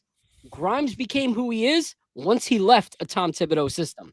If we would have developed Grimes under Tom Thibodeau, then we would have had assets to trade away. Players that were young, developed, and we could give them away. Instead, we gave them away for nothing and then had to give all of our picks to get a Mikal. And when you look at it, it's because that front office, Brooklyn, like you said, realized that they were a dumpster fire. And what they needed to do was draft. So they needed those picks. They needed to start from scratch. And so we gave them those picks under the impression that we were going to be long haul Tom Thibodeau. And now that we're not long haul Tom Thibodeau, we are developing some young players. And now there's that possibility for that Giannis trade. Those picks do become a concern, which we'll talk about because there are some articles that have come out from credible sources that find a way around that. But it would give us the guarantee if we had those picks plus players, which we don't have. So that makes sense. But people have been griping before Giannis was even available. So we'll go from there. But we have someone that is on the open panel that I'm going to let come in real quick and give a little take on Mikal Bridges, and then I'm going to throw it to you, David. This is my guy, Al from Harlem. He is a whiskey fan himself, and he creates content as well. He's actually at halftime watching a football game, was like, yo, I'm going to pop on real quick. So that's why I'm going to let him sneak up real quick, share his take on Mikal Bridges and his value to the New York Knicks. So salute to my guy, Al from Harlem. What up, what up, what up? Yo, what up, what up? Are my levels good? Yeah, you sounds good, good, bro. Sounds good. I might have a little echo because I'm in the lanai. I'm just enjoying a cigar and a little McKenna 10. All right, all right. Bond. Yeah, sounds good. Sounds good. No, I appreciate you coming up. But halftime of the game, I want to hear your thoughts. It's not even halftime yet. I said screw it. I'm gonna just mute the game and I'm gonna jump in with you guys because I just finished recording my podcast. So I was like, everything is fresh in mind. So I was like, let me jump on now. So what did you want me to touch on? You said Mikal? Yeah, so we're talking on Mikal because, this season has been the biggest jump. For if you look at it, I was reading an article today from Yahoo Sports that was talking about how there are so many players that we thought would thrive, in this Mike Brown system, some that we thought would struggle. But when we look at it, the player that has thrived the most under this new system, and you have heard Mike Brown talk till he's blue in the face about how great Mikal Bridges is to this team. Yeah. And so we've seen that growth in Mikal. Yet you still have people that are completely divided in they want to trade him for a 12-piece fried chicken from KFC and a side of, Big League Chew. And then you got some that are like, he's untouchable, like never touch him. What are your thoughts on Mikal Bridges? It's an amazing discussion. I think last year I was pretty sour on the way that he played. This year is a complete 180. Like he's playing awesome, right? He's having a career year. But then the weird thing about it and what's going to turn a lot of fans against him is that people are going to stop and look at that trade once again, the 7 picks. And that trade is going to be the reason why we don't get Giannis. Now, me personally, I don't really care. I'm worried about Giannis's Achilles. I would hate for him to come here and pop his Achilles on our watch. And I'm a Jets fan too, so it already happened to me with Aaron Rodgers. Bro, same here, bro. Hoping to win the Super Bowl. He was supposed to bring us the Super Bowl, pops his Achilles. If Giannis comes here, we mortgage our future. We make the trade happen somehow. And he comes here, and with our luck, he pops his freaking Achilles. My heart can't take that, man. I don't know where I'll be. I don't know what I'll do, man. So, but it's interesting that Mikal's having such a good year, but he is going to be the reason that we don't get Giannis because they need picks, as Todd was saying. Good points, Todd. They need picks. They don't have any picks. So they're going to want a package that has picks around it because they're not going to be good for the foreseeable future once they trade Giannis. So they need something to build on. They're not going to build on if we give them whatever, say we give them Mikal, say we give them OG. That's cool, but they still need draft picks on top of that because they need to build. They need to continue to build. So the weird thing is that they tried to appease Giannis for so long that they've mortgaged their future to get all these players to appease him, to get him to stay. And now he wants to leave, and now they're screwed. They have no picks. Yeah. So it's just an interesting conversation. We're going to talk about the Giannis trade a little later in the show. What up, Fit Care? Saying what up to David. But Mikal on just Mikal, he's no complaints on him this year. He is balling. He's looking like a defensive player of the year. He's looking worthy of the 7 picks, actually. And that's the thing is you have to look at the grand scheme of things. So many people think that picks are only worth, a guy that can put up 34, a night. But this is the guy that stopped the 30-plus point scorer in Toronto, Tatum. And stopped Tatum in the playoffs, stopped Ingram in this last game. So when you look at that, you have to go, okay, there's 2 sides of a basketball game. Like, I know we're in this modern NBA where it's let's just see how many points we can get on the board. Yeah. People just look at box scores. But you still, when it comes to playoff time, even more, a solid defender is important. A guy like Mikal that can read when a pass is coming and take it down for the easy 2 on the other end is important. So, yes, it might stop us from the Giannis trade, and we'll talk about that later, but maybe that might be a good thing. David introduced us to a song about Stat and Mello. Well, what do I think when I hear Stat and Mello? I think injury and blown trades. That's what I think. Trades that cost us way too much that we, gives me all that Antonio McDyess era kind of thoughts, And so I agree, maybe those picks were a lot, but at the end of the day, maybe it bought us a future, instead of going all in on a player and giving those picks. Because now if the Knicks want Giannis, we're going to talk about it, it has to be creative instead of just robbing ourselves. Yeah. I mean, and we had to overpay to get him, right? Like there was no way around that. But with respect to like the defender that he is, what's interesting is that you need defenders like him, but you also need different types of defenders. I think him and OG are completely different defenders. If you look at the Celtics game, Mikal couldn't really stop Jaylen Brown. Like he can't stop like a stronger dude because of his build, but OG can, right? And so Mikal is more of a tactician, and he can stop people in different ways, and then OG can stop people in different ways as well. Like they're a good contrast to each other, and they can help us stop more players that are coming against us. So I think they're a good pairing. Yeah, I agree. And so before I let you go, Al, I want to share this stat right here because I think it's important for us to look at, okay? In the league, okay, these are players that have multi-steal games this season. There's only 5 of them, okay? Top 5. Wow. Dyson Daniels, 17. Ron Holland, 15. Mikal Bridges, 13. And then 2 from OKC. So these aren't bum numbers. Mikal is on the stat boards that your everyday, like, passive NBA fan would not be paying attention to. Like, because they're just looking at the points or what you can, like, create into a highlight reel.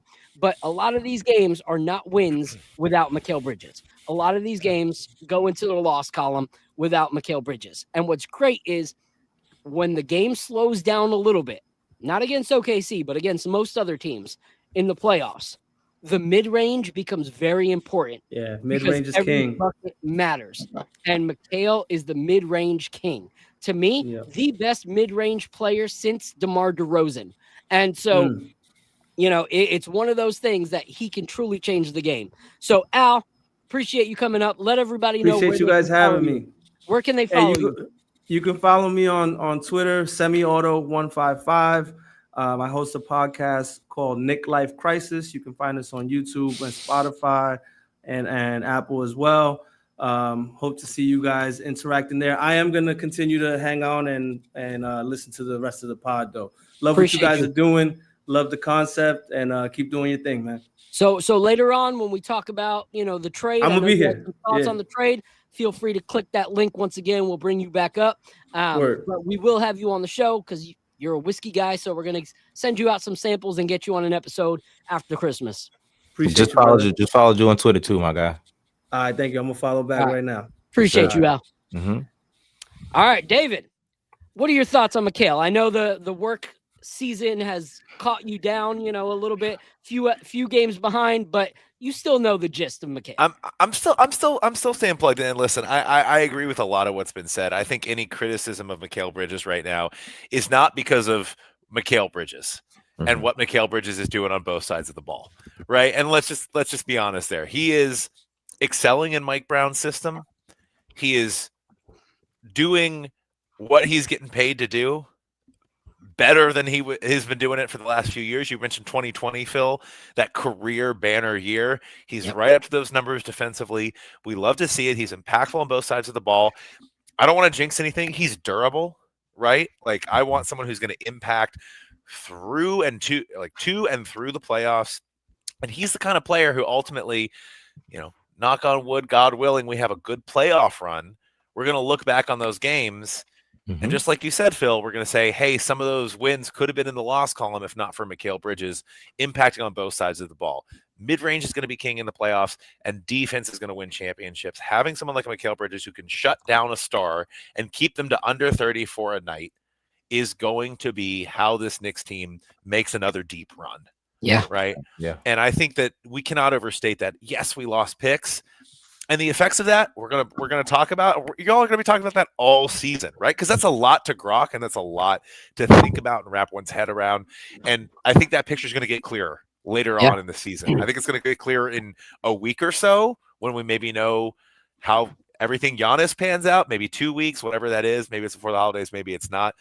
But ultimately, if we want to win now, which I think we all do, and I think was the ethos behind the Mikal Bridges trade, he is up to snuff, and he is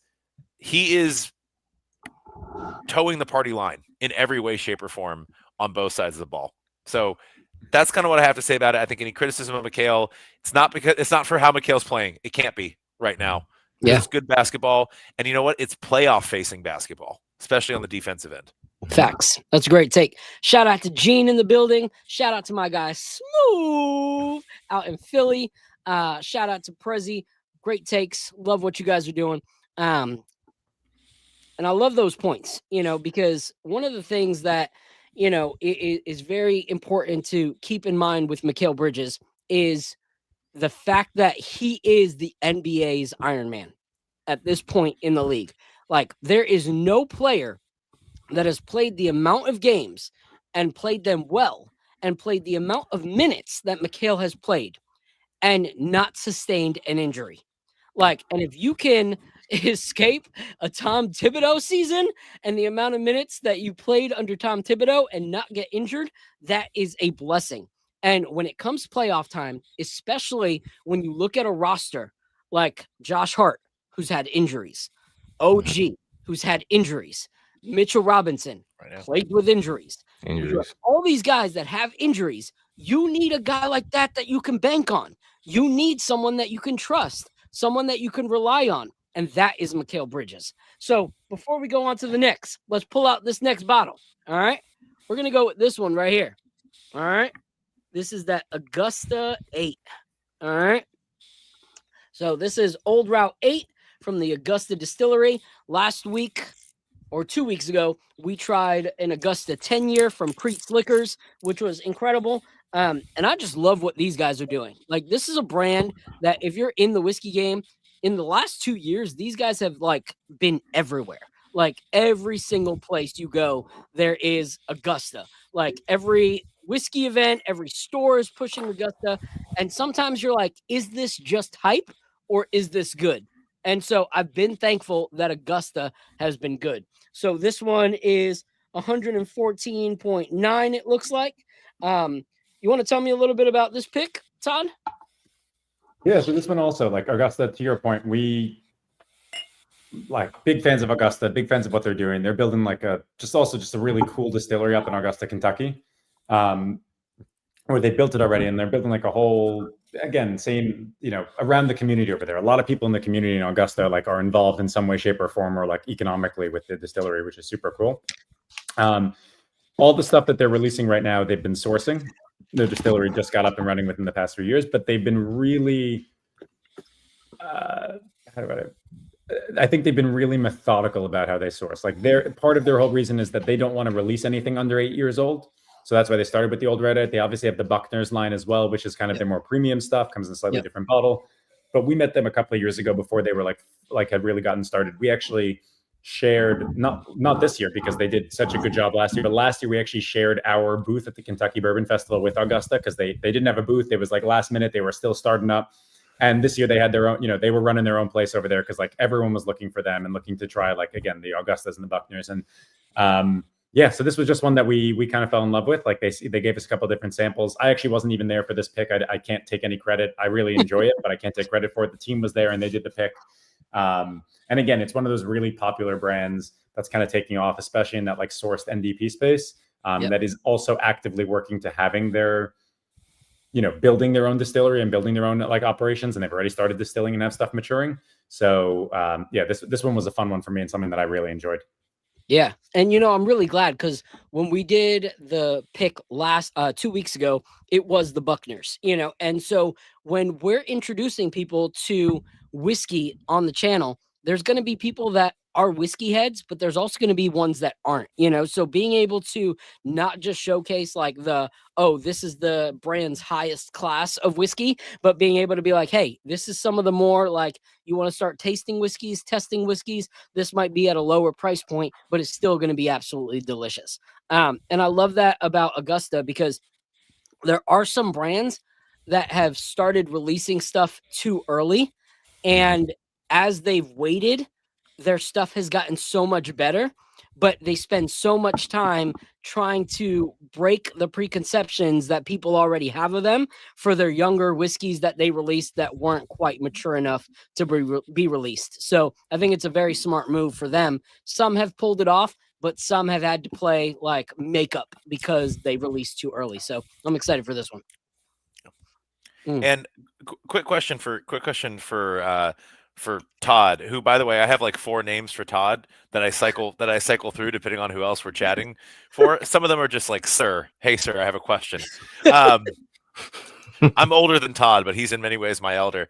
Todd, this comes from this is a 78-13-9 mash bill, which is maybe actually, I'm wondering if it's a 78.5 13 8.5 mash bill, like the mystery sourced mash bill. I'm not saying name names. I'm just curious what your thoughts are on this mash bill that we see from no major distillers, by the way. No major distiller says they have this mash bill, but a ton of independent bottlers, NDPs, whatever you want to call it, put out bourbon with this mash bill. So Todd, I just want to get your thoughts on that real quick. Yeah, again, I also have no inside information into where this came from, but if one were to select like a particular alliterative distillery in Bardstown, Kentucky, I don't think that they would be wrong. I think is the best way to put it. Like that is one thing that it's interesting because we'll get to that actually a little bit later when we do. I did throw one Scotch in there for you guys, and that one also it talks a little bit about like how the NDP works like in the US versus like the independent bottlers in the UK. Yeah. A lot of different systems. In the US, there's almost no one that lets you say where you sourced your stuff from.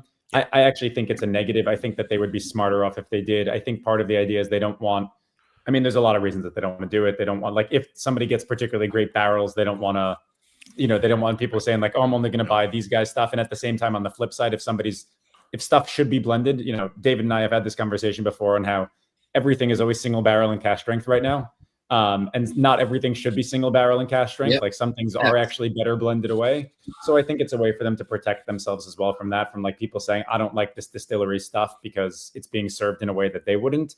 But this distillate I really like it. There's a certain note on it that I actually use to identify this distillery. Like it's the one thing when I'm served blind and I'm like, oh, did this come from wherever? And the people are like, every once in a while they're looking in their eyes like, who told you? Because again, they're afraid of like violating their non-disclosure agreements. And I'm like, no one. It just has one particular note.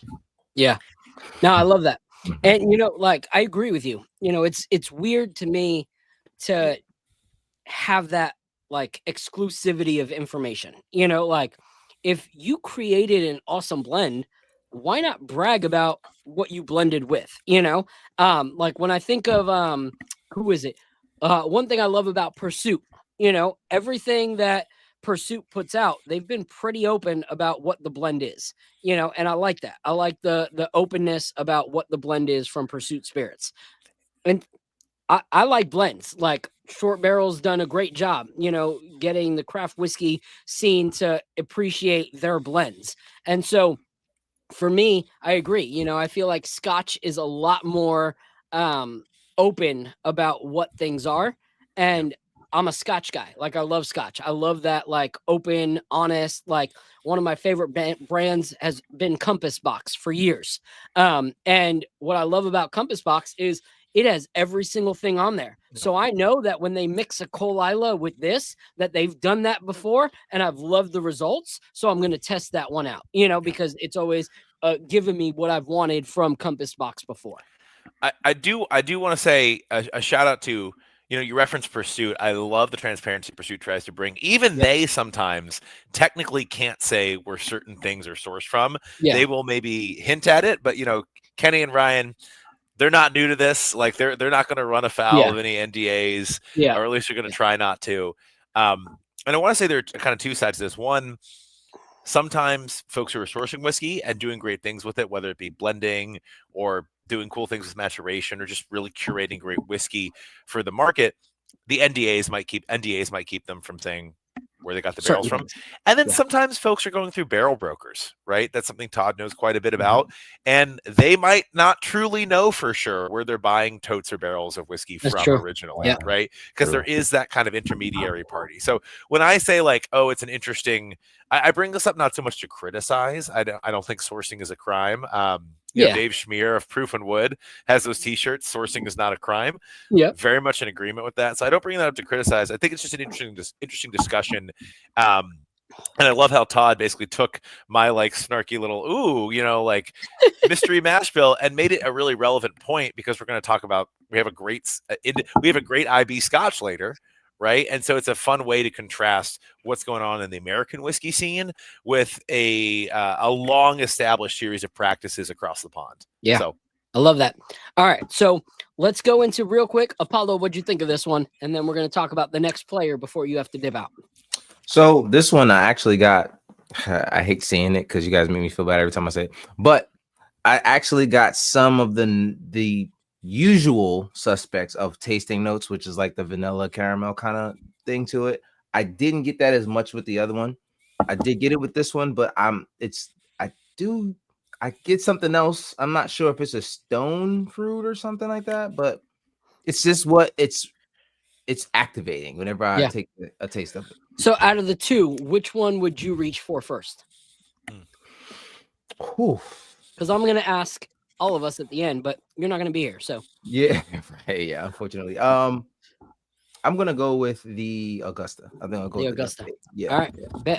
All right. So for those of y'all that are watching, you're like, why is Apollo leaving? He got a new schedule for his work for tomorrow, so he can't go too late tonight. So he won't be able to go through the gauntlet of whiskey. But I'm gonna go into this next point real quick. I want to give a shout out real quick before we do to this brand right here. A little bit different of a sponsor. This is called Double Neat.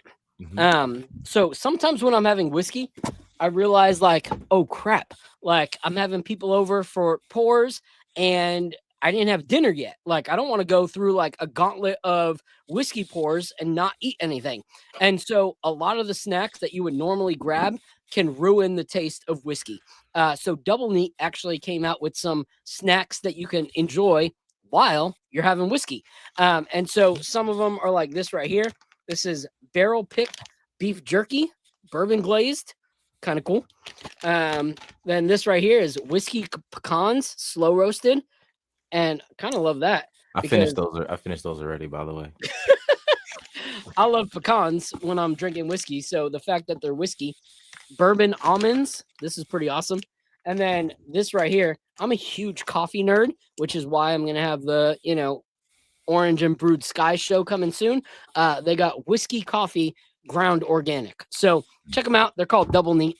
But let's move on to our next company.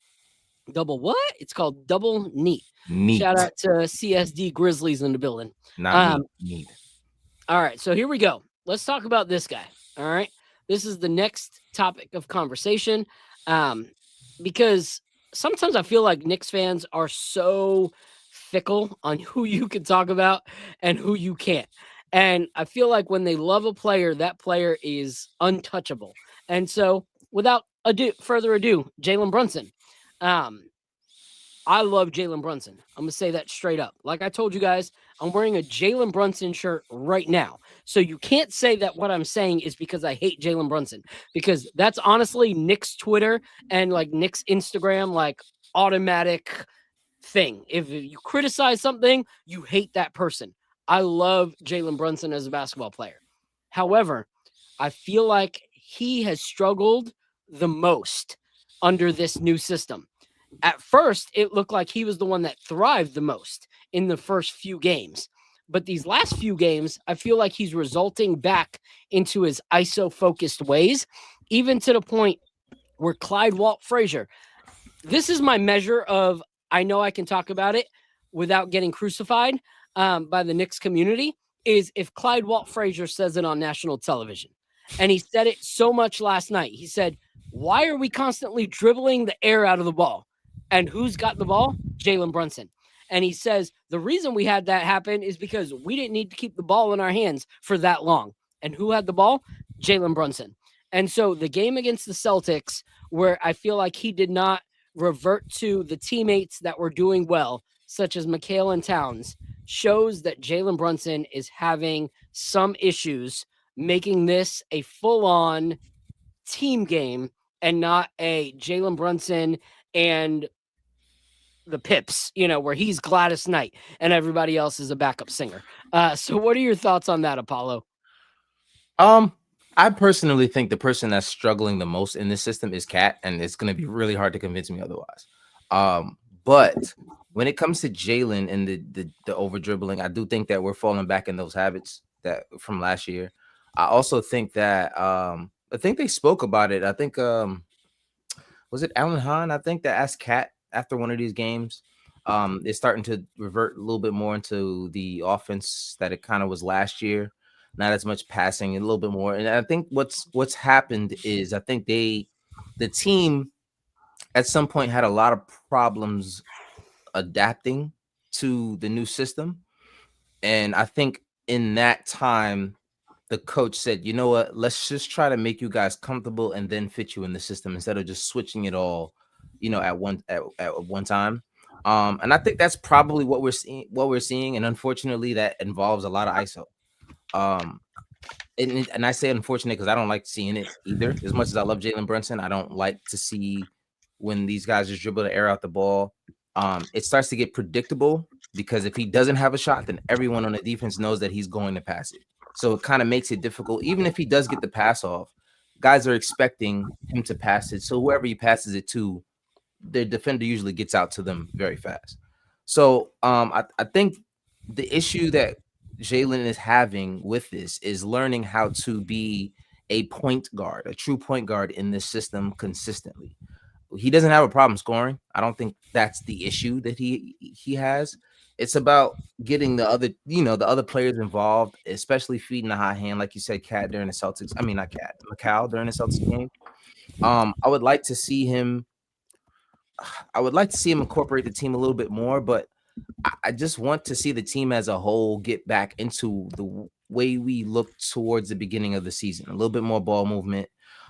We spoke about the Huck Porty play. I think the habit of the ball movement is still there, which is a good thing, but I don't think it's enforced as much. And I think we're starting to see a lot more ISO due to that. So personally, I would like to see Jalen, be a little bit more of a point guard at times, especially the games we're struggling. I think we should stick to the newer system more when we're playing teams that are, like the Magics and the teams that we struggle against. These light teams like the Brooklyn games and the Charlotte game. To me, you can throw out whatever system that you want during those games. Let the guys get comfortable, but I think we should revert a little bit more back to what we were doing earlier in the season to get more guys involved, because it's starting to get a little bit predictable and hard to watch sometimes. And I don't want to see us happy every single time we win, and the only time we win is versus teams like the Hornets and the Brooklyn Nets. So I think there's a little bit of a struggle with everyone, especially our best two players. Cat is a little bit every other game is a different kind of cat. You don't really know what you're going to get out of him. So I feel like Jalen tries to be that guy, put the cape on every night, and he doesn't have to do that every night. So just figuring out that balance, I feel like, is our issue that we've been having this year so far, especially within the past, like maybe 10 games. Yeah, that's a great take. Shout out to my guy, Parrish Duggar. Appreciate you so much being in here. Shout out to all 315 plus of you in the chat right now watching the show. We appreciate you guys. If you guys can, hit that like button, hit that subscribe button, retweet it, share it on Instagram. Shout out to my guy, Semi Auto. He said, I'm definitely ordering something from Double Neat. What a great concept. Fact, bro. I'm seriously devouring these whiskey pecans.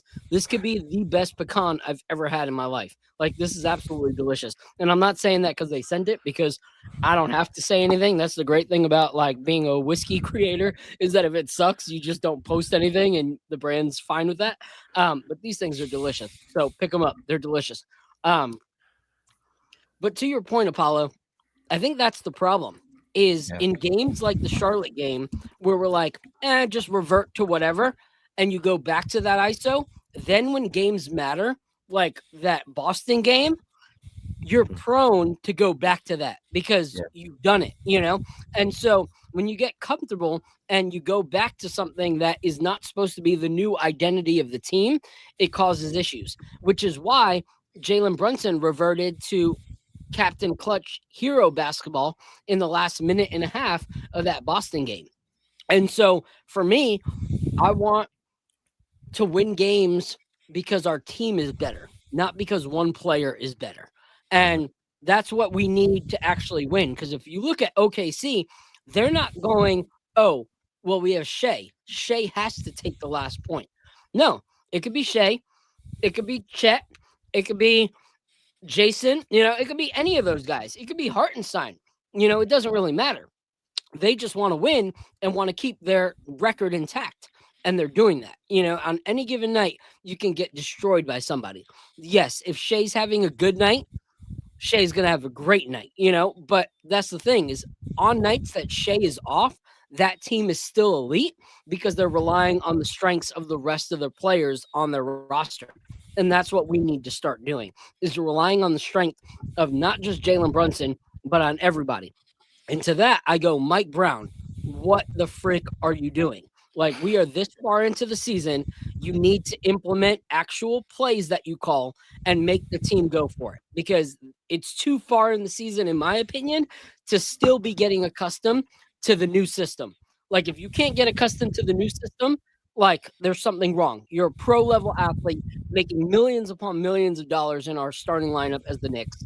Get it together. So, Apollo, I know you got to go. Appreciate you, like always. Shout out to you. Shout out to your family. We're going to keep the conversation going. If anyone in the chat wants to come up and take Apollo's rightful throne on the chat and be part of the open panel, you're more than welcome to. Anything you want to say before you go, Apollo? It's a big seat to fill. Just kidding. Listen, man, I salute to you guys, Todd, David. Nice to meet you guys. What are the last two that you guys are going to be tasting? Because that doesn't mean that I'm done for the night. Just letting you know. But just letting you know what those two Black's are. Boat. Okay. Black And Smoke. then the Russell's Reserve. Russell. Got it. Say no more. I will still be following you guys, while you guys continue to talk, but I'm gonna start heading off and getting ready for tomorrow, man. Thank you guys once again. Salute to you guys and salute to the chat. Before you go, we got the Jazz tomorrow. What are your thoughts? Gotta be a win. What's his name's been hot. Markkinen's been hot. He's been hot as hell. It shouldn't be an issue for us. This should be a victory. This is one of those games where it's a test to see if we're going to come into this game like we should win, which is the attitude that I hate. that we're more talented than them, so we should win the game. And that's I feel like one of our issues is we feel like because of our talent, we don't have to work as hard as other teams. So other teams come in and work harder than us and they beat us. So I feel like as long as we don't have the mentality of we're the better team and you still got to go out there and play basketball, I think we should win this game. So I agree. And like you said, we let our foot off the gas sometimes. And so think of the eighth best player on the Utah Jazz and expect them to have a historical night tomorrow night, because that's what we do as the Knicks. I appreciate you, Apollo. You have a great night, and I'll talk to you soon, bro. Cheers, Apollo. Later, bro. Take care, man. I cut him off too early. Anyway, he's out. All right. He's gone. Out of sight, out of mind. Got to move on. All right. So before we go into the next talk, let's talk about this thing right here. By the way, when I saw this in the bag, Todd dropped off these bottles on my door, literally on my doorstep today, right? Like a lost babe. And this one got me really excited. Honestly, really excited. Shout out to Todd. I'm not going to lie. I had clenched butt cheeks on whether or not you were going to actually get the bottles in time, because I texted him yesterday and I'm like, David got his bottles, right? And he's like, I'm going to drop them off tomorrow. And I'm like, oh gosh. Okay. Let's hope this happens. So shout out to Todd for coming through on that. But I'm stoked on this because I had no clue who Single Cask Nation was until this past year at Kentucky Bourbon Fest. At the bottle share at the hotel, someone had a Bunnahabhain that they released, and I was blown away. And I was so mad because there's only a few bottles left, but it's at a store in Connecticut, and you have to pick it up. And I'm like, what the frick? So they sent me some samples of it, but I so want a bottle of it. But it gave me such a respect for Single Cask Nation. And I'll be honest, I've never heard of Blacksboat Bridge, but I'm a whiskey guy. So I'm a Scotch guy. I love Scotch. So I'm excited to try this. This is a 12-year, 50.3 alcohol by volume. So I'm excited for this one. You want to tell me a little bit about this one, Todd? Yeah, so Single Cask Nation they're some of my favorite people in this space. I literally owe them my foray into whiskey was because of them. I was working at a whiskey event that they put on, and that was really my origin story, where I learned to appreciate whiskey and learned about these collectors who obviously care deeply about this stuff.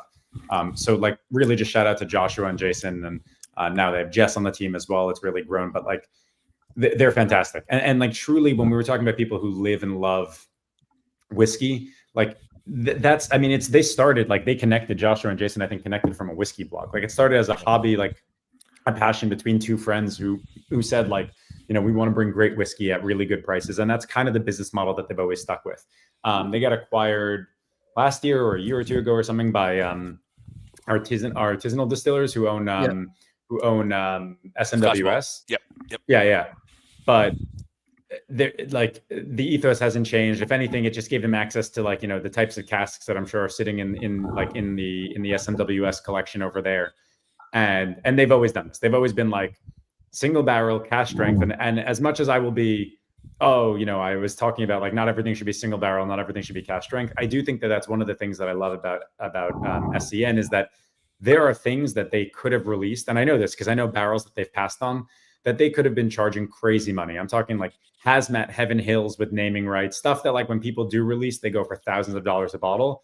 And they were it's just not up to our standard. It's not actually something that they would enjoy drinking. And that's one of the things that they do is everything that they release is something that they actually try that they want to drink.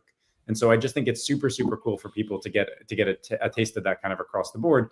And it's also a great way to get introduced to distilleries, whether it's on the American whiskey side, because they do American whiskeys also, or on the Scotch side in particular, or even, they were some of the earliest people getting really interesting, like rice whiskeys from Japan, like or one of my favorites that they have is a single malt from Sweden, like a Swedish single malt. Like they just really look for things that are fun and interesting. Milk and Honey out of Israel, like they just do awesome stuff. And so this one was one that was really fun. So Black's Boat Bridge, to that point, is not a distillery. It's a made up name for a distillery that happens to be that didn't have naming rights. So this one didn't have the naming rights to, and so Black's Boat Bridge has not been used by anyone else, although I don't even know of anyone else who's done really an IB of this brand. Black's Boat Bridge is a landmark that I believe is very close to the distillery. So if you Google it and you Google distilleries near there, you'll figure out which one it is. But what is super cool is that this distillery is known and notorious for almost everything. In fact, I can't think everything that comes out of there is sherried, super, super heavily sherried. Yeah. And this was the first time that I had ever seen one and tasted one that was a pure bourbon cask maturation. And so it's a totally different flavor experience than anything you're ever getting out of this distillery. I love it. And that's the thing that I loved about, like, when I connected with them, was they were passionate about what they choose. Like, I feel like a lot of times, people go and they're like, oh, we're going to pick a barrel, and we're lining up these 5 distilleries this week, and it's like, you're putting out the barrels because you're there and why not, but with these guys, they have a standard of what they want to release and they do it, and they do it in excellence. Like the Cole Isla, I think 16 or something like that they sent me was insane. Like I'm a huge Cole Isla 12 fan. And they're always looking for something that will make, if you like that brand, it'll make you like that brand even more and like Cask Nation that much more. So I'm excited for this one. So when is Kentucky Bourbon Festival? That was September, right? It's usually early September. Yeah. Early I think the September, dates let me look up the dates for 2026. I think it's the 10th. It's the 10th. You nailed it. 10th to 13th. Bardstown, Kentucky. September 10th through 13th. I will be there. David Thomas will be there. Baxus for sure will be there. Baxus will be there. I might be, but Baxus will definitely be. Okay. Baxus will be there, either serving something out of a car or out of a bottle that looks like a porta potty. I don't know. They have all the craziest bottles that you could actually want to taste whiskey out of. They have it. So I'm excited for it. All right. Let's try this one. This is super fun. I mean,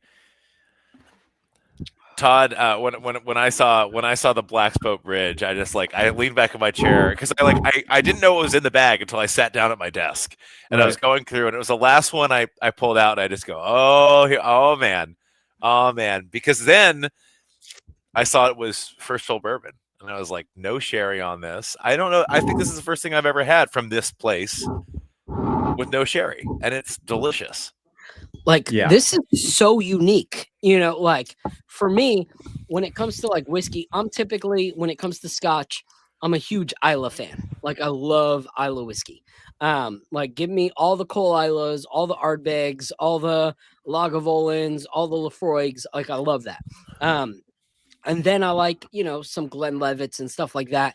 I'm not necessarily like a Speyside guy, like a little too salty for my likings. But this is unique tasting for a Scotch, like very, very unique tasting. Like it does have some. I will say I get some minerality on this.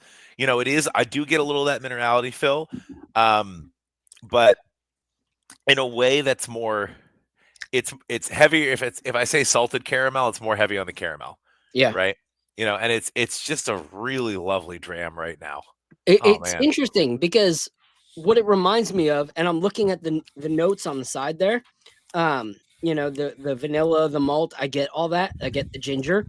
But the uniqueness for me is that a lot of times when there's wood involved, like heavy wood, you get smokiness, in a scotch. Like I don't really get the smokiness, but I do get the oakiness that I love in brands like 2XO and stuff like that, that put a huge emphasis on like double oak. So I feel like this is like a double oak scotch kind of thing. Like I get the oak and it's not overpowering, and it goes really well with the sweet flavors that are in this.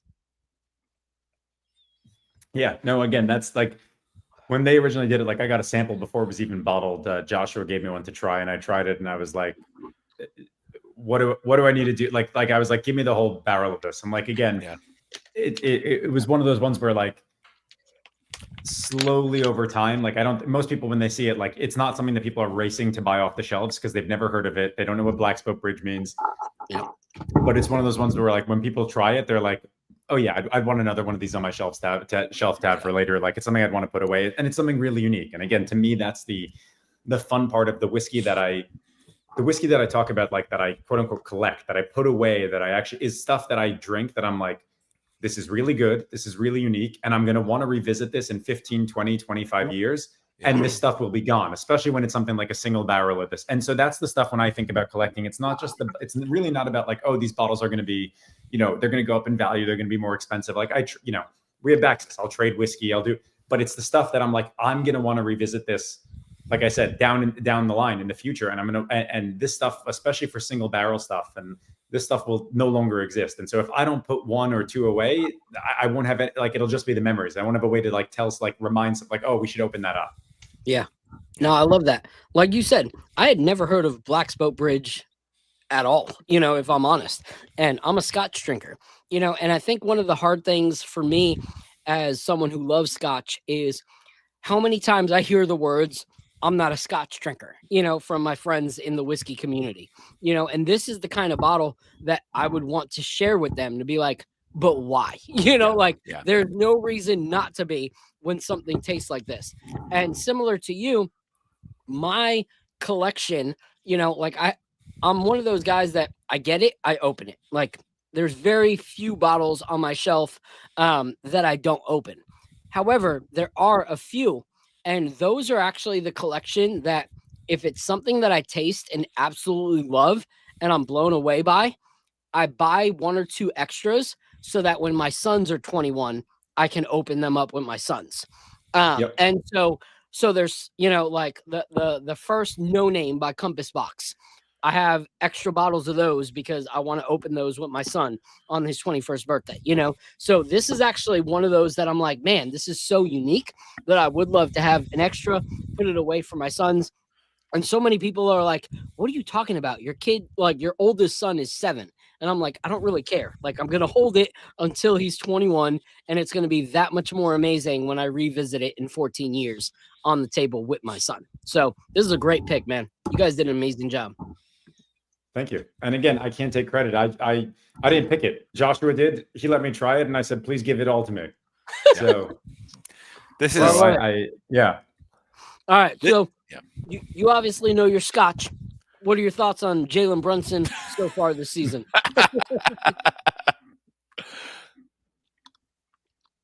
All right, Todd. Go for it. Yeah, was that to me? Yeah, I mean, listen, the Knicks are winning. Like they're playing well. He's playing well. He has off games like we saw against the Celtics. It's again, I play pickup basketball. I've played like league basketball. I've never played anywhere close to the level that Jalen Brunson has played at and is playing at. There's something you like, again, like, and I said this before, like, I want to see him trusting more members of the team with the ball. I want him to stop playing as much like ISO when he gets shut down. Like, I don't want to see him like, but to his credit, like we saw this against Charlotte, they'll have 2-3 guys defending him. He runs like this, ridiculously slow, seemingly lazy, like almost lost the ball. And then he just drives off them, spin move off 2 and like puts it in. So like, when the shots are falling, that's exactly what you want. You want him doing it because they end up having to put 2-3 guys on him, which means if he doesn't end up open, that ball's going to someone else on the team. But I like ball movement. I like when you're watching a team and the ball is just flowing like seamlessly across players until they find the right guy that's open. And I do think that he becomes a little bit of a dead zone for the ball a lot of times. Like the ball gets to him and he's going to do a lot of the dribbling. And the issue is the Knicks in general have seen this. They have a shot clock issue. like they spend a lot of time before they're getting up that shot. And so a lot of their last shots are stuff that they're just trying to get up there before the shot clock, before the shot clock runs out. And I do think a lot of that is that, again, like the ball is spending a lot of time in Brunson's hand. But that being said, yeah, I want him on our team and I want him playing the way that he's been playing. I just think that's, if he's looking at me for tips, that is an area of improvement I would love to see. Oh, sorry. Go ahead, Phil. No, go, Dave. Go. I have a question for you guys.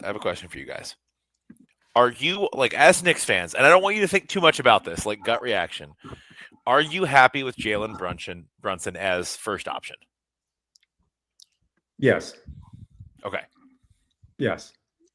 So I'm gonna say it depends on the night, if I'm honest. Because I love Jalen Brunson. But the best version of Jalen Brunson that we've seen was early in this season when he was adopting this new system. Right. And his threes were coming on the pick and pops. His threes were coming when he would dish the ball, move around, find himself open, take the shot, and it was uncontested. When I'm not happy with Jalen is when he looks at what's working and says, I still want to go back to what was. Like that to me is insane. Like it's insanity for me to go back to what wasn't working when I see something that is working.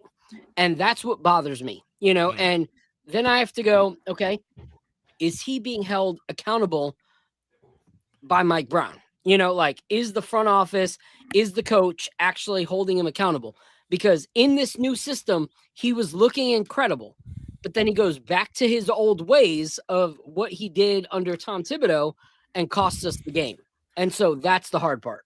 So if I'm hearing you correctly, Phil, and I think I am, it's an issue of falling into some heuristics that are no longer applicable to the type of ball that the Knicks could excel with. Exactly. Okay. Exactly. Okay. So the hard part is Jalen Brunson has always played like a shooting guard. Like he is a score first kind of player, and if you look at it, you have players that are score first that, like Jason Tatum, but Jason Tatum's not the one that's dribbling down the ball most of the time, and making sure that the ball stays in his hands.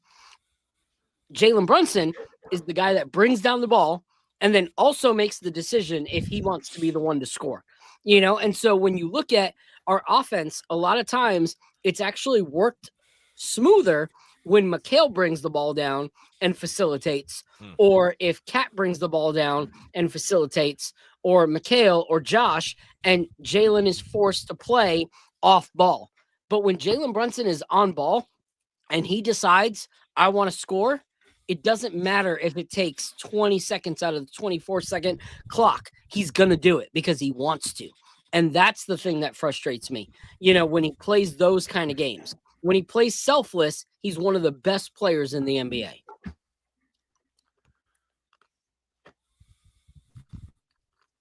Yeah, I mean, I definitely hear that. I don't disagree. I think to David's point about like the option one, like I'm not unhappy with it. Like we see he has these games where he's like dropping, crazy points.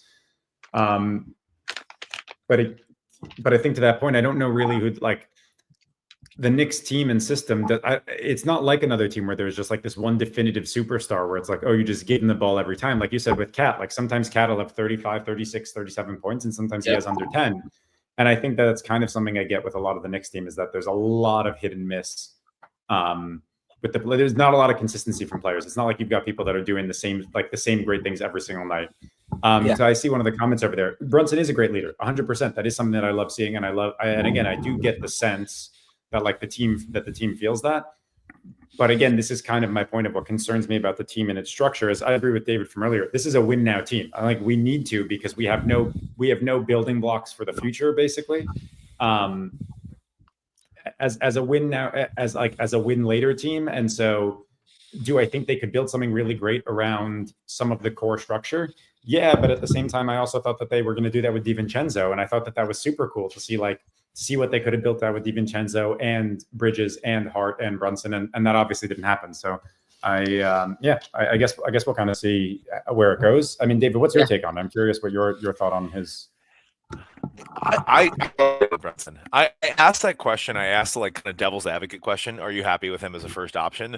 Because I think that a lot of Knicks fans might not be super honest with themselves, that their response is kind of what Phil said, which is like depends on the night. And that is basically a no, right?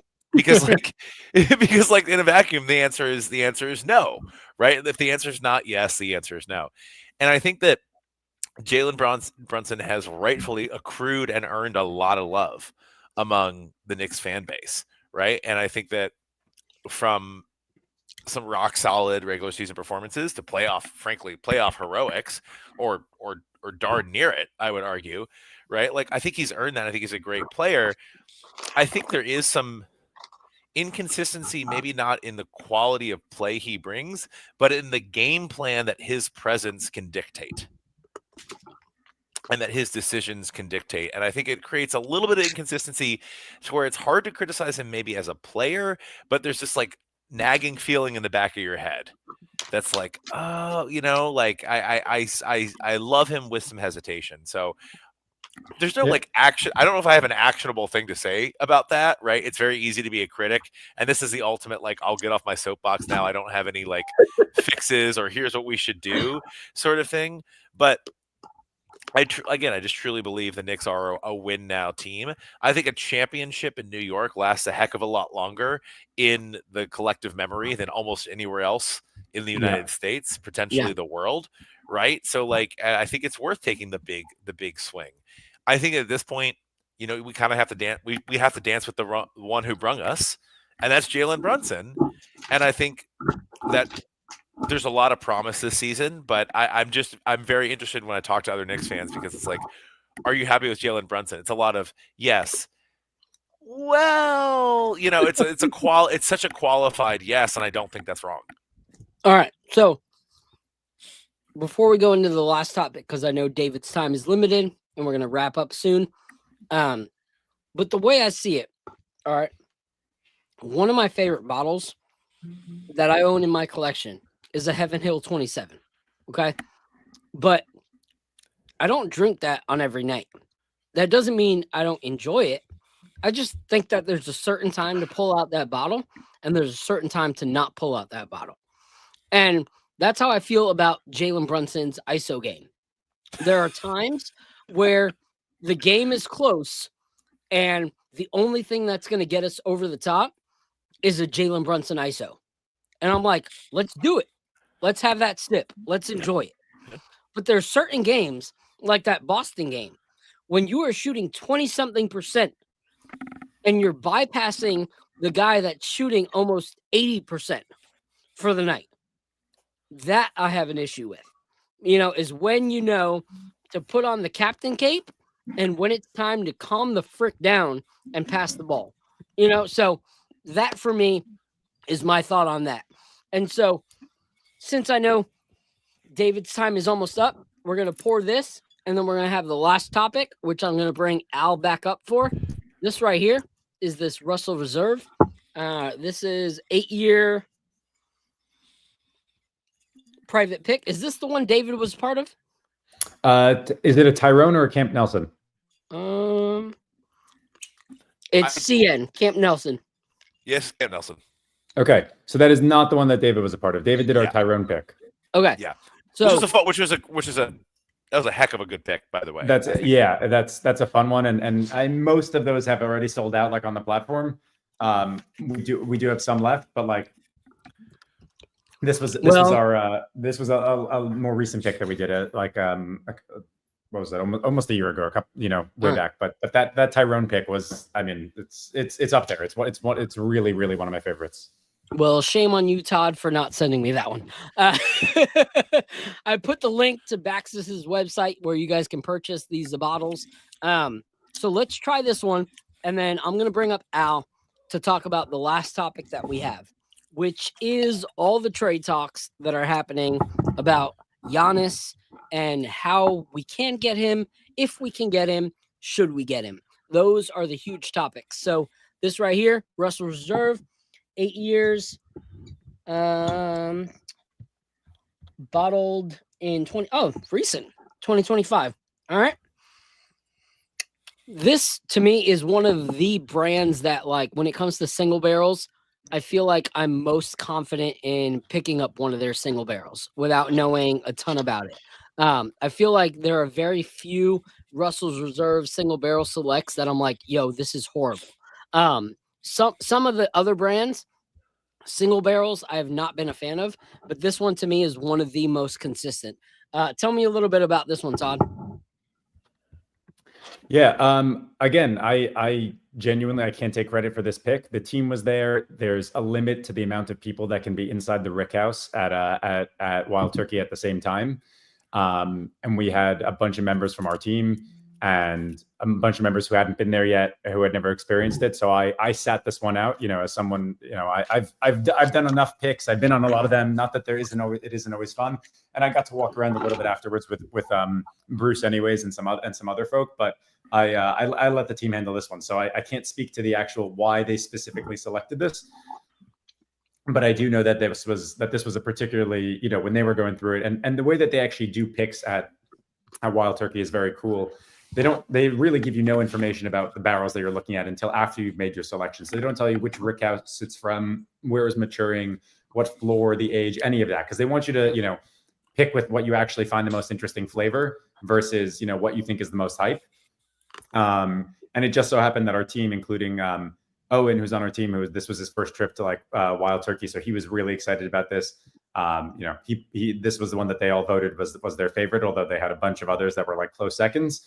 And it just happened to be that this was the same year that they released the Camp Nelson, the Camp Nelson E from as the single rick house. So they clearly were on the same wavelength was going on over there. I think this was 4th floor versus the single rick house was 5th floor. And if for those who, I've been very fortunate to spend a lot of time at Camp Nelson.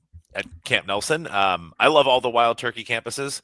I often find myself preferring picks from Tyrone, but not always. At the same time, I think it's worth calling out that the atmosphere at Camp Nelson, it is the prototypical Kentucky Rickhouse campus. Right, you feel very much transported, and it is very special doing a pick there. So super cool. I love it. All right, let's grab a sip.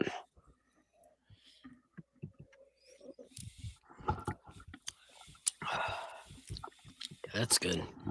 It's real good. Were any of the guys that were at Kentucky Bourbon Festival part of this pick? Yeah. That was the team. I mean, you met who was it? Rich, Scott. I'm trying to think who was there this year. Rich and Scott were there. Was Carrie was there? I think this year. So you would have met. Well, definitely Rich and Scott, who were the original co-founders of Booze App, which we acquired a couple of years ago and brought into Baxus. And again, that was a big part of it. It's not just about the trading, which is obviously there, but it's also keeping track of what you have at home, your collection, being able to help you find new things. And most importantly, don't get ripped off on price. Yeah, I love that. All right, cool. So I'm going to bring up Al, and we're going to do the last topic right here. All right. There is so much talk about Giannis Antetokounmpo. And he has mentioned personally that he would choose the Knicks as his destination. Apparently, there was conversations over the summer where he made it known that the Knicks would be his desired team of choice to go to, which is kind of crazy because we spent so many years recently being the laughing stock of the NBA that no one wanted to come to. And now we're at a point that players want to come here. Apparently conversations stalled out probably because we got Cat. So we moved on. But also they really wanted the opportunity to gain Giannis's trust. So what did they do? They went out there, they got Kuzma, they got Miles Turner. They thought that they got enough to make them contenders again, and they're not. And Giannis is not happy. So apparently this past week, he's made it known that he wants to sit down with his agent and with them and figure out what his future can look like.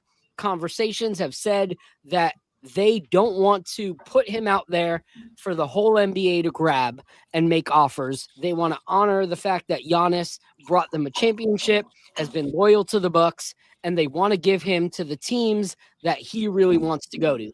And apparently his first option is New York. So there's a lot of conversations of what that would look like. Some fans want to do it. Some fans are like, no, I don't want to touch him with a 10-foot pole. But here's some of the things that I want to share, some trade scenarios that have been on the internet. So first is one from my guy State. He said, put it in the whole calculator, and it would take Giannis, Thanasis, because, you know, with Giannis, in order to get Giannis, you have to get his brother that will never see an actual NBA minute. Thanasis was a Knicks G League player. Yeah. And that's He where was. He Yes. That's He where played Knicks G League. He should have stayed there. Sorry. Have you seen the high fives that guy gives?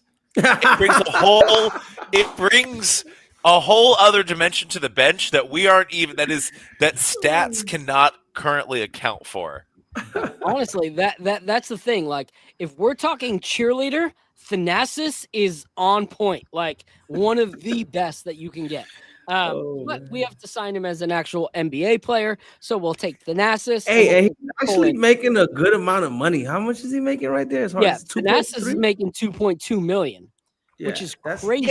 Yeah, but after the jock tax and agents, I mean, he's barely clearing 1.5, guys. Come on. All right.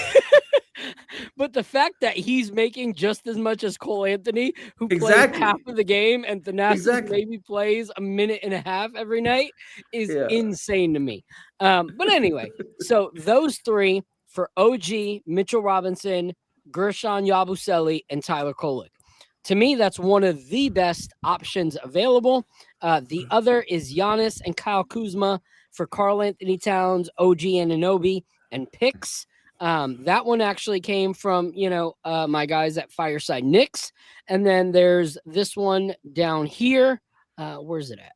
Dang, I don't have the other one. They don't have any picks. Well, we do. They're older picks. So 2026, 27, 28. The other one was probably like the 3-team trade. That's how. Yeah, if that trade happens, we really have no picks, Todd. Yeah. Exactly. Yeah. So it goes from like we don't really have any picks to like, oh, we definitely don't have picks. Yeah. So that involves a third team.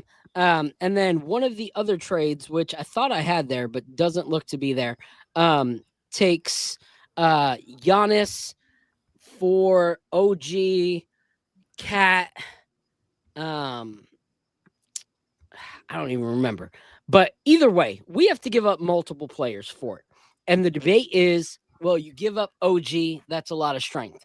Well, I look at strength and I go, okay, I love OG, but let's be honest. His strength compared to Giannis's strength is leaps and bounds completely different. Like, Giannis is a whole different category of strength and like dominance. And so with the Cat trade, you obviously give up the 3-point shot. Like you do. Yep, you don't have many people.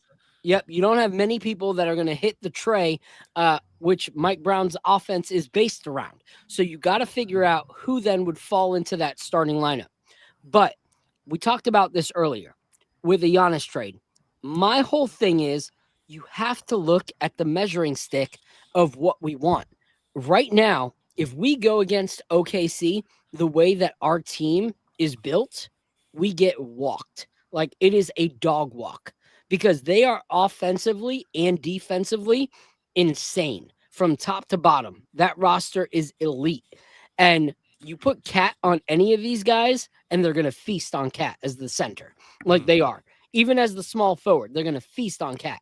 So for me, when I look at Giannis, I go, okay, that puts us closer to contention because Giannis can put a body on any of these guys. And strength-wise, you look how small they are at the center position. Their biggest center is Isaiah Hartenstein, and he's great, but he's not going to stop Giannis. Like, he's never been able to stop Giannis. Yeah. And Chet being the beanpole that he is, he can't stop Giannis either. So that makes us a lot more dominant if our level of competition is Oklahoma City. And so when I look and I go, okay, OG has not been around and Mikhail has held the banner for defense for us. So we're not necessarily struggling if we trade OG because he hasn't even been there when we've been winning these last few games. So for me, I have to choose between 3-point shooting and defending and putting buckets on the board. Well, to go back, I just want to, because I actually pulled up like one of these trade simulators. So first of all, there's a third Antetokounmpo brother that people forget that's on a 2-way contract on the Bucks. So don't forget that there's a third shooter. That is such a good point, though. That's such a good point. Like how many burgers from Whataburger does he make a year? No, I literally don't think he makes anything. Can we sign his firstborn son too? Like, let's just sign him now. Just take them all. Just take them all. We can give up Huck Porty or what's that one dude, Yama something, that last guy that's on our bench? Yabusele? No, but here's the thing. No. The guy that none of us can pronounce his last name. And he plays like the last 36 seconds of the game. CP loves Tosan. CP loves Tosan. I don't know why, but CP always calling him Tosan could go for the third Thanasis. Yes, that guy. Wait, is the third brother third Nasus? Is that what we're just gonna call it? Like, I think it's Alex. He's the easiest to pronounce name. There's like Giannis. It's almost disappointing. Alex. Exactly. But the thing is, keep in mind, because everyone's discussing. So Bridges is locked until February. He has a note. He has they can't trade him till February. So that's he can't get traded till February. I didn't know not till February. Yep. Okay. It's February 1st is when his what do you call it? Is when his 2-way contract like enables him to be traded. And that's a big deal. Like a bunch of the other ones, like Shame Yabusele or whatever, like they're done December 14th. So like theoretically they could work on a trade now. Same with Clarkson, but Bridges can't be traded till February. So that's not gonna. That's but not, to me, Bridges isn't going to be part of it. Like I don't see. I don't want him being part of it. I don't see a trade for Giannis that includes Mikhail. Like I just don't. I see all the others, the Cats, the Mitches, the OGs, all being, up for grabs. So here I'm running a simulator. So if we did Cat and OG, and we had Giannis and who, they would have to throw somebody else in from Mitch. Mitch is getting traded. If you look at the way that the Knicks have been managing Mitch, he's getting traded. He's on the last year of his contract. They're trying their hardest to make sure he's not injured. And he's clearly like he should be our starting center, but they don't want him to get injured so bad because they want to trade him. He's going to get traded. So by the way, Mitch Robinson is shooting. So Mitch Robinson is shooting 17% from the free throw line. By the way, Kuz is probably the player that they're going to trade alongside of Giannis. Is Kuz the backup Jackson's and is Kuz good? What's Kuz averaging? Is he good anymore? I don't know. Kuz did good against us. That's for sure. He's got. I know he's tall, and I want the Knicks to be taller. No, he played pretty well against the Knicks. Here's the thing: Kyle Kuzma is not a starter in today's NBA, but he definitely is a off the bench player that can cause trouble for your team. So you partner him with Miles McBride, with Josh Hart. Our bench needs height too. Exactly. So Kuzma can definitely put up a bucket. Yeah. So assuming that they do OG and Towns and they've got Antetokounmpo and Kuzma and they do Robinson. So Robinson could go in a 3-team deal and like you could pick up some picks or something for him because the Bucks can't take all three. They could throw even if they took in Thanasis or whatever, because then they'd be way over the luxury tax line. Yeah. Yeah. So for me personally, like I like Cat. I do. Like this is not Cat hate at all. But when you have the opportunity to get one of the top 8 players in the NBA, you're foolish if you don't figure out how to make it happen, or at least try. Like you can try and fail, but you have to try. So Portis would work if we threw in Mitchell Robinson. Portis would work actually with from the budget side. That would actually work. So what's the full trade that you cooked up, Todd? So this one would be Towns, Anunoby, and Robinson for Antetokounmpo, for Giannis, Kuzma, and Portis, and then they could theoretically even throw in Thanasis or whatever, and we'd still be underneath. We'd still be within like the tax limit. You know, some people would get cut or whatever it is. Awesome. From what I was seeing on Twitter, though, is like, or hearing from, you know, reports or whatever, like apparently Giannis really does want to go to the Knicks. Apparently that's not just like, the and Knicks we're going to want talk him. about that in 1 second. So David, just let me know. He's got to head out. David, do you make the trade for Giannis Antetokounmpo? I think you do. I think your point is great, Phil. I mean, you're talking about a top 8 NBA player who with top 5 potential. Like, I still think Giannis is 30 years old. I think. Like, I think he's still got a lot of. I think a motivated Giannis is something I'd really like to see in a Knicks uniform, like a highly motivated Giannis.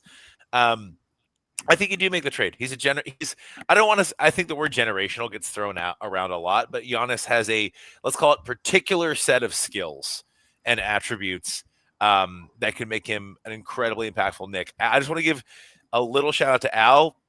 I understand your hesitation, injury wise. No one wants that, right? That made me tense up my calves, like just thinking about the potential. I need to see the MRIs, man. I need them to leak the MRIs. But all that to say, in a win now program and in a win now system,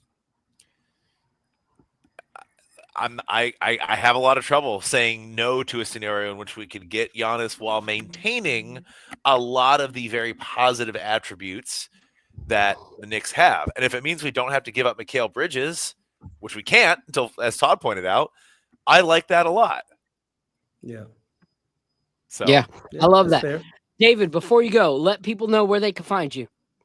I really appreciate it, Phil. I've had a blast being on here, and getting to be on a podcast with my friend Todd, my old buddy Todd, is like an extra special treat. I'm on Instagram at David Thomas Tao, and on X, but I will still call it Twitter, probably till the day I die, D_Tao. I really appreciate it. Y'all are awesome. What an amazing group. Shout out to Apollo, who had to hop off as well. Phil, thanks so much for having me on. I love everyone on this call, on this podcast. Like, you guys are the best. Appreciate it. Thank you so much, David. Have a great night, man. Nice meeting you. Oh, time out. Which was your favorite pour out of the 4? Oh. Well, okay. So I was involved in the Wilderness Trail pick, so I have to kind of maybe undo my bias, but I gotta say, this Black Boat Bridge, you know, it was really special, a lot of really fun, unique, a particular set of skills and some uniqueness to this one as well. So I'm gonna say this is my favorite for the night, but you know, taste is subjective. It could always change depending on how you're sipping. So I love that. So I just posted the link. Pick up that Black Boat.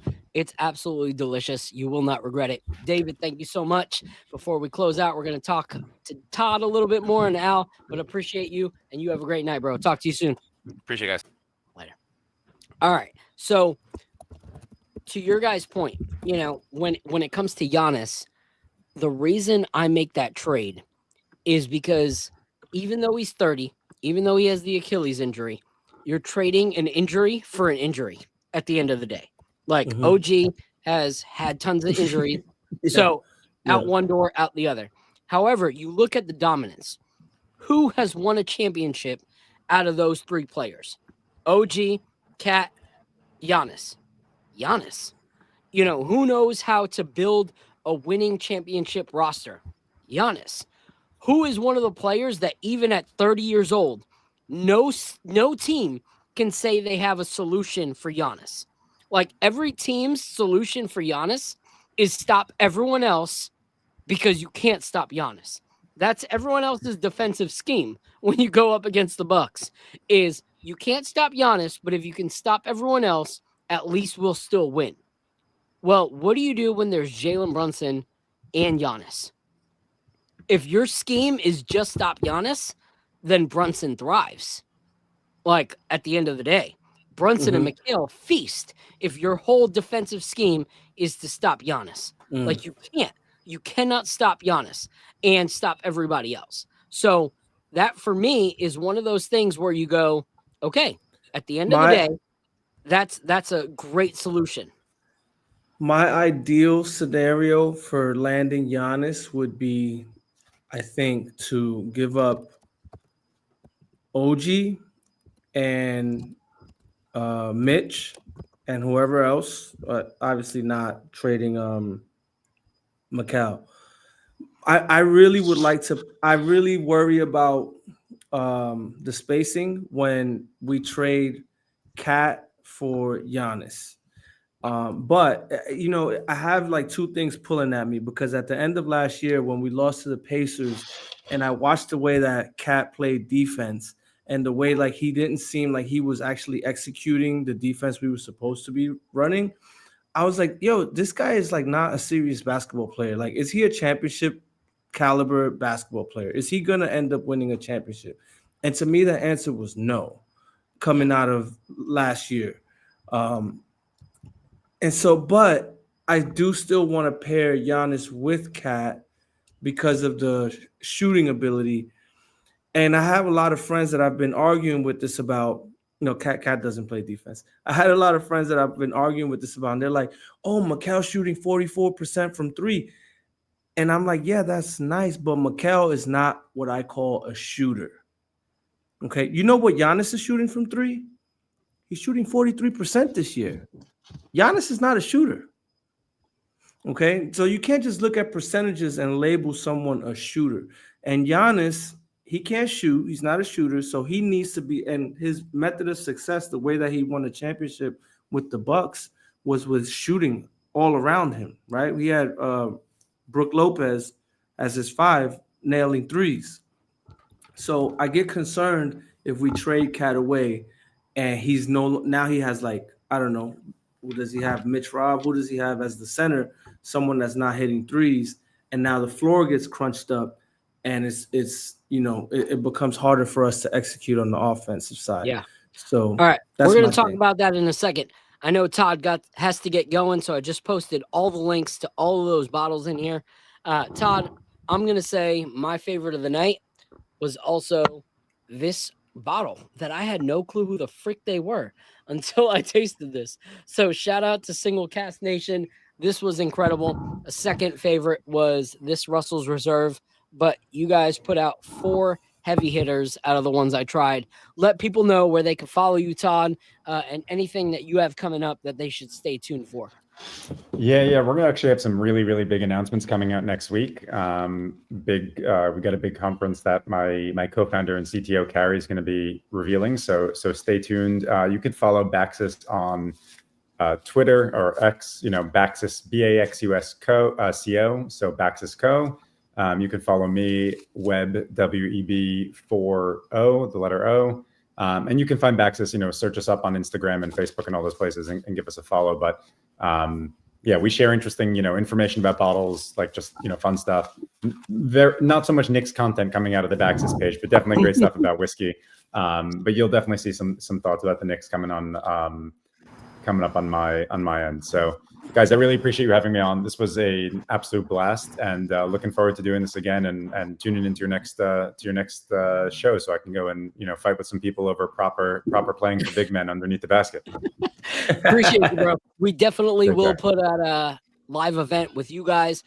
Yes or no? Do you make the trade for Giannis? Me, 100%. And I think that there's like injury concerns or whatever, but I mean, we saw this with what's his name, Halliburton. Like, you got injury concerns from every player at every single age. Like, you don't know when it's going to happen. You don't know when that guy's ankle or Achilles or whatever it is going to go.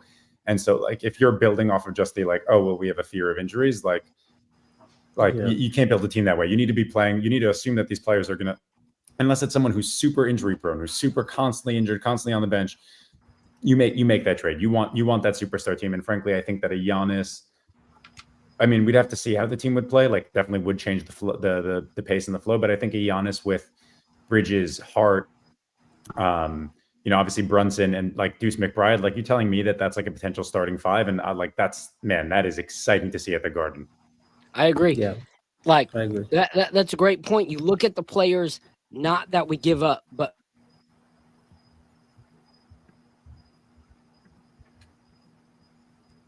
Oh, you froze. All right, guys. I'm gonna have to peace out, but take care, Al. All right, Todd. Great meeting you, man. Take care. You too. I'll be following your page. Thanks. You're back, Phil. I see you All moving again. Sorry, I don't know what happened. But you put any of those guys alongside Giannis, and you have a better team than what won the Bucks the championship. Like JB alongside Giannis with Mikhail is already a better team than what Giannis won a chip with. Like that makes us better contenders than before. So I'm excited. Shout out to Todd. Appreciate you. I know you wound up leaving while I was gone. Shared this to get more views in the video.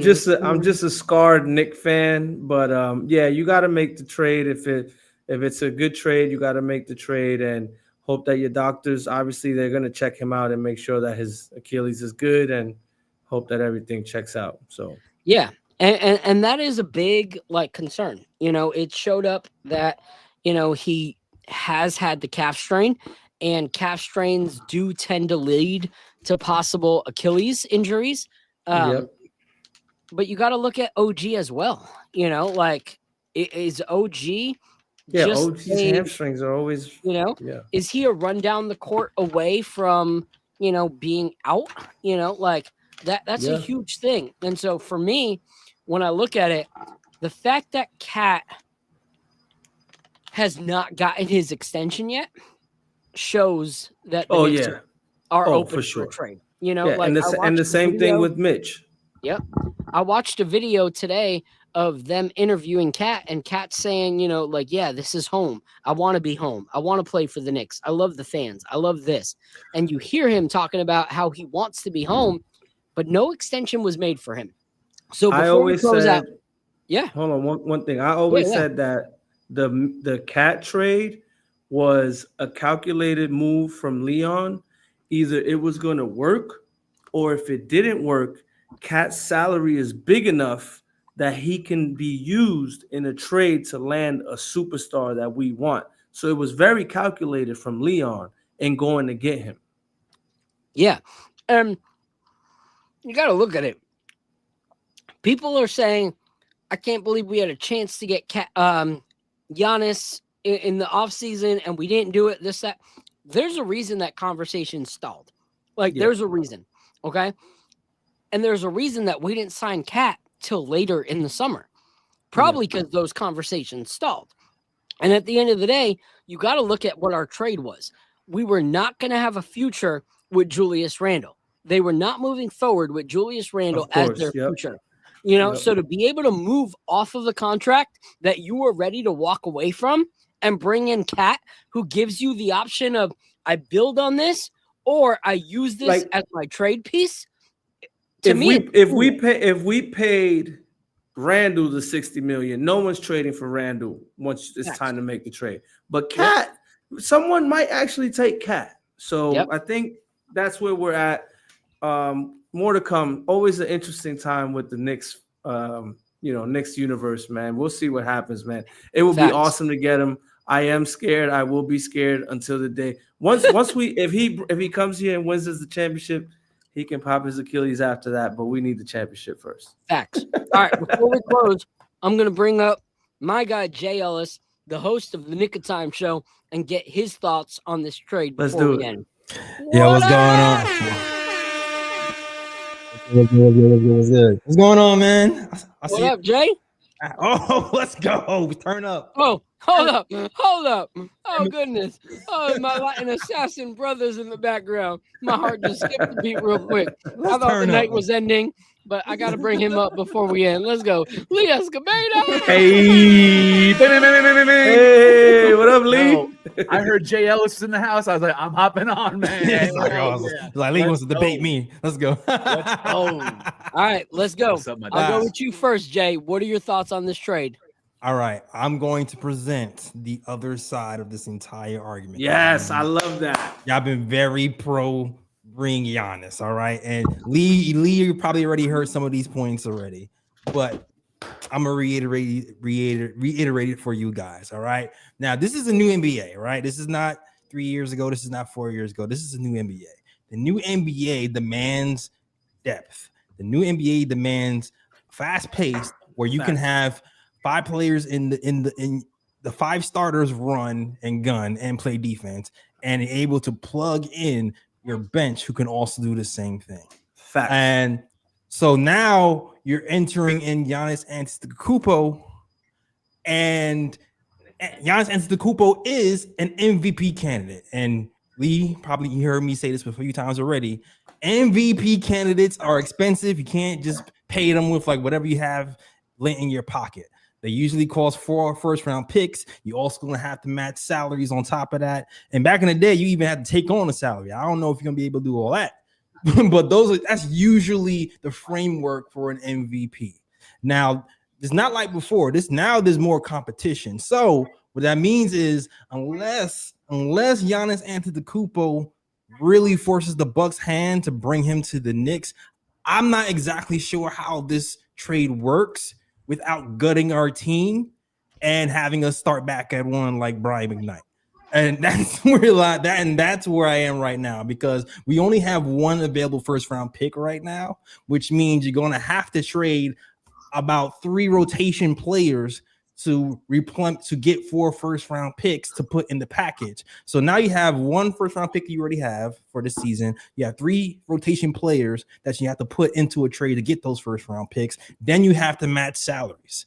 So now when you talk about matching salaries, you're talking about 5 players. You're talking about 5 players minimum going out that's in your rotation to bring back 1 MVP, and that's when it gets tricky. And so it's like, can we technically do it if you want to? Yeah, technically we could. What would be left though? I don't know. Can we get a discount if Giannis forces their hand? Yes, get a discount if Giannis forces their hand. But without Giannis forcing their hand, I don't know if this is realistic for us. And that's my rebuttal. Hey, so one of my gripes with Mike Brown is that he was brought here to actually remember Tibbs didn't develop the end of the bench. Mike Brown was supposed to do that. I haven't seen Mike Brown doing that. I want to see more Diawara minutes. I want to see more Dadier minutes. Where are those minutes? And he has a path to, and even more Hukporti minutes. He has a path to give those guys more minutes because Shamet is hurt, OG's hurt, and Robinson's only getting a few minutes a game. So why aren't these guys playing more? So now these guys haven't developed. And so now if we gut our bench for a Giannis or our team for a Giannis, these guys are not ready to step up. But that's the whole point that we brought Mike Brown here and why we fired Tom Thibodeau. But nobody's talking about that. No.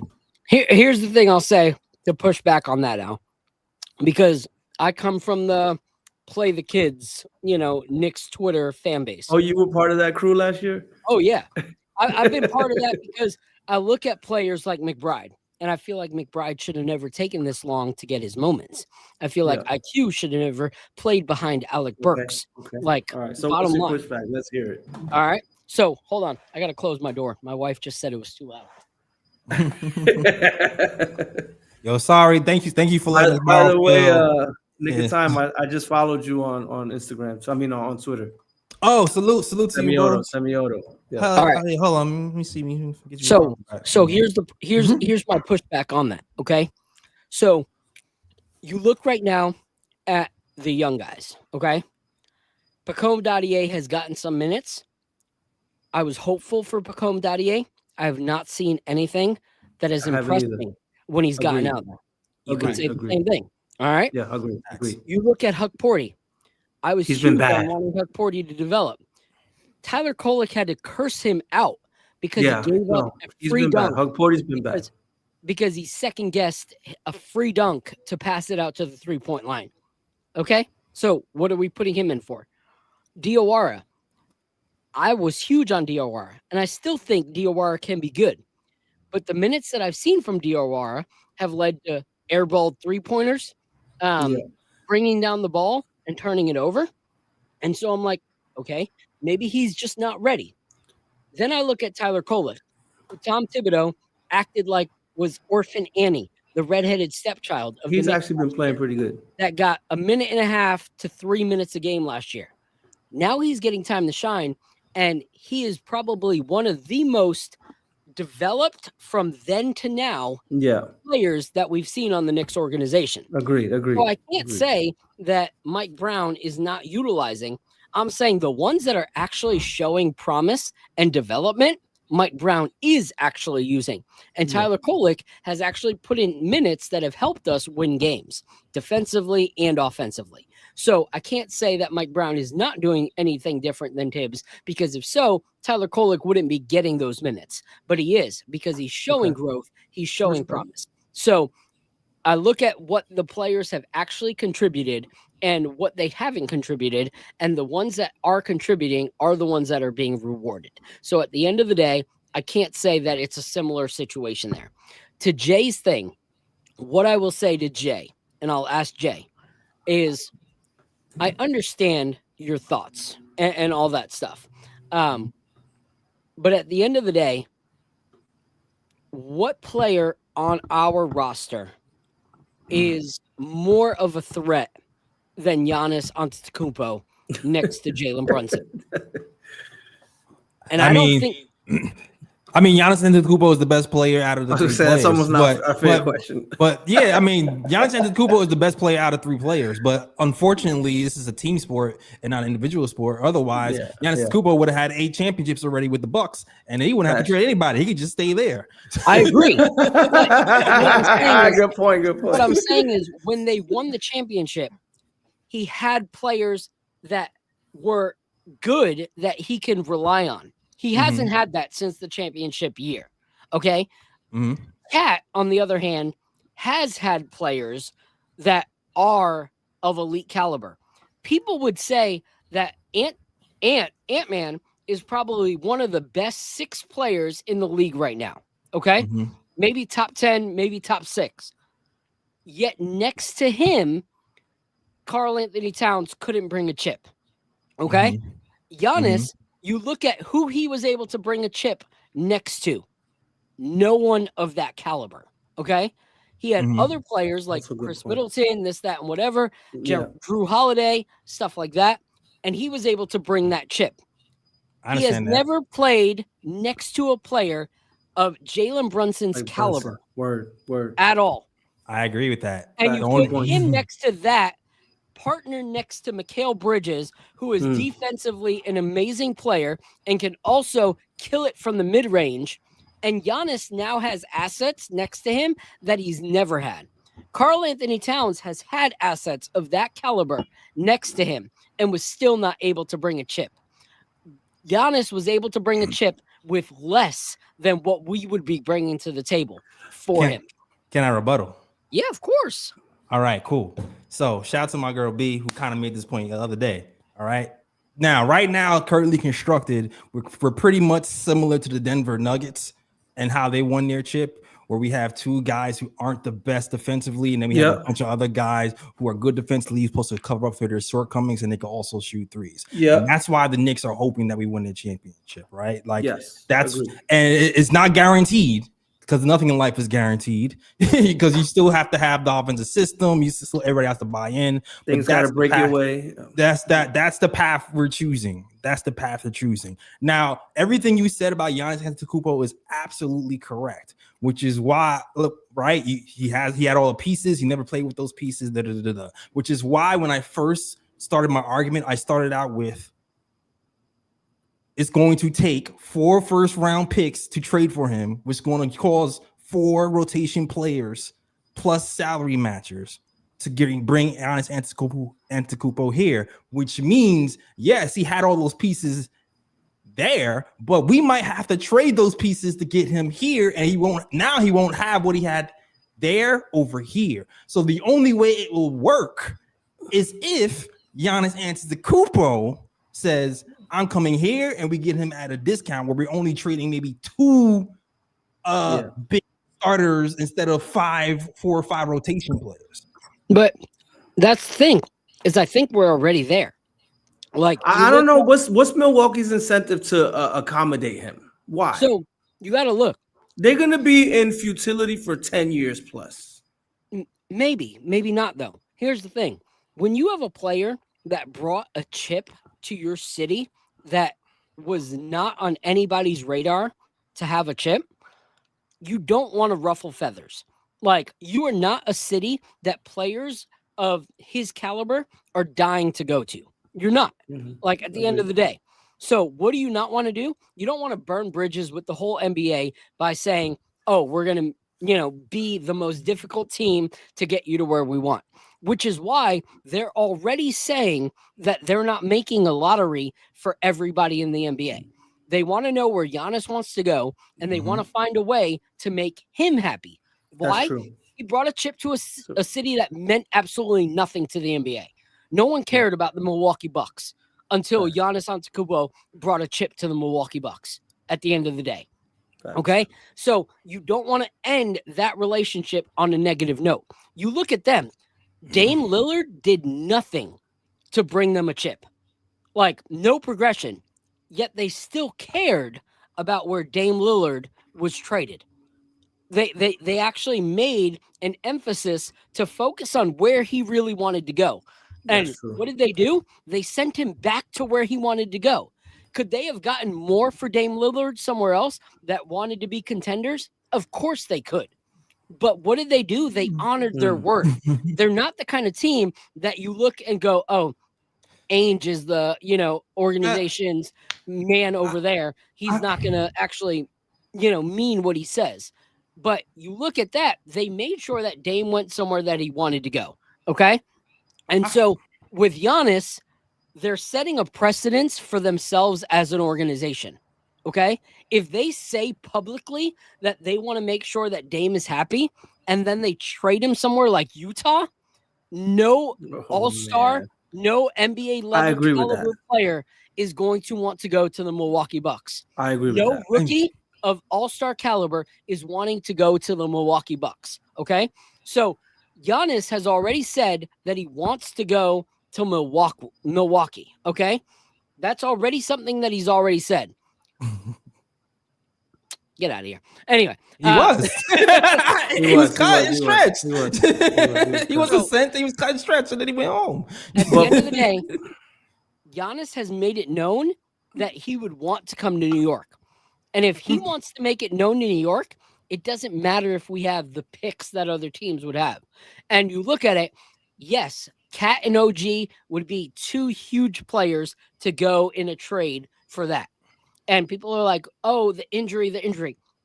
OG's got injuries, So at the end of the day, do you go, okay, what is our best bet to win? And I'm going to throw it to Lee from this. My thing is, I love Cat as a player. But when I look at what the standard is of who we would have to play in the finals, at right now, it's OKC. And I do not think that Cat as our number, as our guy next to Brunson, competes against OKC. And I have a three-word rebuttal. 3 word. That's fine. Before you rebuttal, I'm Dominican, and I'm telling you, Cat ain't it. Exactly. Bodega Cat is not it. He is not physical enough. He is not defensive enough to be able to contend with those guys. When it comes to guys that are actually good, he tends to shrink when it's in the paint. Yeah. So we need someone that's going to assert some dominance next to Jalen Brunson. Someone that can pull the the defenders to him. You look, even us, there are times that the Knicks throw 3 guys at Giannis in hopes of stopping him. So you do that to OKC, you free up Jalen Brunson. You free up Jalen Brunson, that's a guaranteed bucket. You free up McHale in the mid-range, that's a guaranteed bucket. I gotta hear what my man Lee gotta say. He's been quiet. Lee. I need Lee. What you got on this, man? Give us your points. I'm a yapper, so I want to be respectful until the floor was yielded to me, because I can end up ducking on a long rant. I'm known it's yours. I'm so curious because you were so quiet for so long, so you must be cooking up something good over there. Well, I'm going to address 2 points. First one I'm going to address is Cat a second option? I say absolutely he is, because the second options for teams that have won championships in modernity, I use the term modernity to signify the last 5 years of the 21st century, because that's modern basketball, space and pace, so on and so forth out. The second options on many of them have been worse than Karl-Anthony Towns. I would put Karl-Anthony Towns above Jamal Murray as an overall player. I would even put him above Jamal Murray as a defender. Because one thing that Karl-Anthony Towns has shown is when he's on an island against Durant or on an island against Joker, he can hold his own. And even enough to where they won that series against Phoenix and then won the subsequent series against Denver when his last year in Minnesota. So that's, to me, a fact. Then you look at a team like Milwaukee. Karl-Anthony Towns is better than Chris Middleton as well. So when I look at Chris Middleton and Karl-Anthony Towns is a much bigger weapon than Middleton. Then I'd turn over to Golden State Warriors. Karl-Anthony Towns is a better second option than Andrew Wiggins, who Andrew Wiggins was undisputedly the best second option on that championship team as they went and won their chip. So I look at those three options, and I'm like, can Karl-Anthony Towns be a number 2 after Jalen Brunson? Absolutely, because Brunson is the best closer in the NBA. So if you had your guy who can score the last 5 points, you need someone who can score the other, 95% of his points scored for their team. Karl-Anthony Towns can definitely step into that role. I'll let someone rebuttal him and I'll move on to this. I was just going to, the only thing I want to say is that he's not making second fiddle money. He's making the 1A money. He's making $55 million. So that's the problem with Cat, right? So if we can trade Cat, who's making that 1A money for a real 1A, and turn Brunson into a 1A minus, then that's a win for the Knicks, no? I agree with that premise, but that wasn't a question that was posed. The question is Karl-Anthony Towns a number 2 option on a championship team? And I say we weren't talking about salary. And history and modernity says absolutely. Do I agree with you that Karl-Anthony Towns is making 1A money and he's not 1A? 100% I agree with that. But that's not his fault, how much he's making. That's the fault of the organization, Gerson Rosas and so forth, who are now with the Knicks for that money. And I think B makes a great point in the chat. Is Karl-Anthony Towns better than Chet Holmgren right now? Absolutely better than Chet Holmgren. So that's 4 out of the 5 last champions. The only one I left out was the Boston Celtics. I wouldn't put Karl-Anthony Towns above Jaylen Brown or Jason Tatum. So that's the one that I put on. But other 4, Towns is either in the conversation net to net or he is substantially better. So I think those narratives should die because history. Phil, you're on mute. Phil, you're on mute. Whatever you said, we didn't hear you. All right. So here's my pushback on Karl-Anthony Towns. Okay. Is the fact that when he was in Minnesota, okay, you were surrounded by your number 1, which was Anthony Edwards and Rudy Gobert, who were both better defensively than he was. The problem with how we're constructed is that our 1A and our 1B are horrible defensively. Like absolutely horrible defensively. Like really bad defensively. And so that to me is the issue. Like when I look at us versus OKC, we can't really allow ourselves to have help defense for Jalen Brunson against SGA because Cat needs help defense just as much as Jalen Brunson does. Oh, and if not worse. Yes, Cat is a better offensive player, but Cat is also not the player that's going to shut down Chet Holmgren or Isaiah Hartenstein defensively. Like those guys put up buckets. And that's the problem. Is Cat is always slow to the to his offensive guy on the 3, and he's not great defensively when they drive it to the paint. You got Chet Holmgren and Isaiah Hartenstein and all of their forwards that can do both of those in excellence. That's the problem. I'm not talking about more on the defensive end. Bucket to bucket. I'm talking about defensively. The liability that having both of those guys in the starting lineup creates is having the opportunity for a team like OKC to put up so many buckets that we're playing from behind the whole time. I'm not. All right, but Lee, finish cooking. Finish cooking, Lee. I'm not in disagreement to that reality because what you just described is real. I'm not going to tell you that the 1-5 in New York isn't compromised defensively, but my main man JLS made the point that Denver Nuggets did that same thing with their number 1, number 2 best player being defensively compromised, and they won the chip against probably the smartest coach in the NBA right now, in Eric Spoelstra, who has a scheme for an A, B, C, D, E backup scheme for every A scheme that he runs. So I had no doubt that Mike Brown and his staff can mitigate that schematically. You also are forgetting a key point, Phil. We can close with Mitchell Robinson at the 5, and now the 5 is no longer compromised. You can move Cat to the 4, let Cat guard the elbow on other power forwards. He's shown he can do that. I made the Kevin Durant reference in Phoenix, and then let Mitchell Robinson be the rim protector at the 5. You're no longer compromised schematically 1-5 in pick and roll coverage. So that to me, I think takes care of that. I want to return to the Giannis conversation because I find this extremely interesting because it's dominating the news cycle. I've been thinking about this all day because I thought being the motivator in me got into a cinematic debate last night on Mateo T show. It was a blow for blow. It was a heavyweight fight. She brought her A game, and I knew she would. And we talked about it beforehand. I invited her specifically to be on this show because I knew she would bring the heat, and she did. I thought Jay Ellis made some great. Honestly, so did Fritz, so did Ryan. We all cut. So it was shameless self promotion there. But I've landed on this. If Giannis tells John Horst, the Milwaukee Bucks GM, I want New York, Leon Rose to do everything he can to make that happen. However, if it is an open lottery, the best team and the best package wins, I think Leon Rose should step back and let's win with this core. And that's what I'm saying. That's what I'm really saying. I agree. I agree. At the end of the day, if we have to completely bankrupt and like give up, we can't do that. Mikhail, this, that, whatever, Josh Hart, and then we get Giannis and, you know, the Thanasis brothers and a whole bunch of B-sides that we don't care about. You know, like, no, I'm not looking at him as Michael Jackson in the 5. You know, like, I don't want that. But what I'm saying is, based off of what's been said, that Giannis has already made it known. And apparently, the word is that they are not making it to where it's an open sweepstakes, that they want to accommodate to Giannis. If that's true or not, I don't know. But if it is, then that's a different story. What I'm saying, though, that's why we lowballed him. That's why we lowballed him in the summer. We don't know it's lowball. I mean, no one has came out and said what the package was exactly. No one said it was an overpay. There's been rumors that Mikal Bridges was a centerpiece to that, but there's been nothing concrete that's came out. To exactly. I heard it was a and I want my girl B. Like, I've said this on Twitter, and I'll say it right here. If you're putting Mikal in any trades, shut your mouth. Like, I'm not okay with that. Shut your mouth. Like, this is a guy that is constantly available, constantly progressing, constantly pushing himself, adapting to everything that we do. I'm not okay with that. Like, that's where the trade to me is done. But to what Lee was saying earlier, yes, Spoelstra is one of the greatest coaches of all time. But if you look,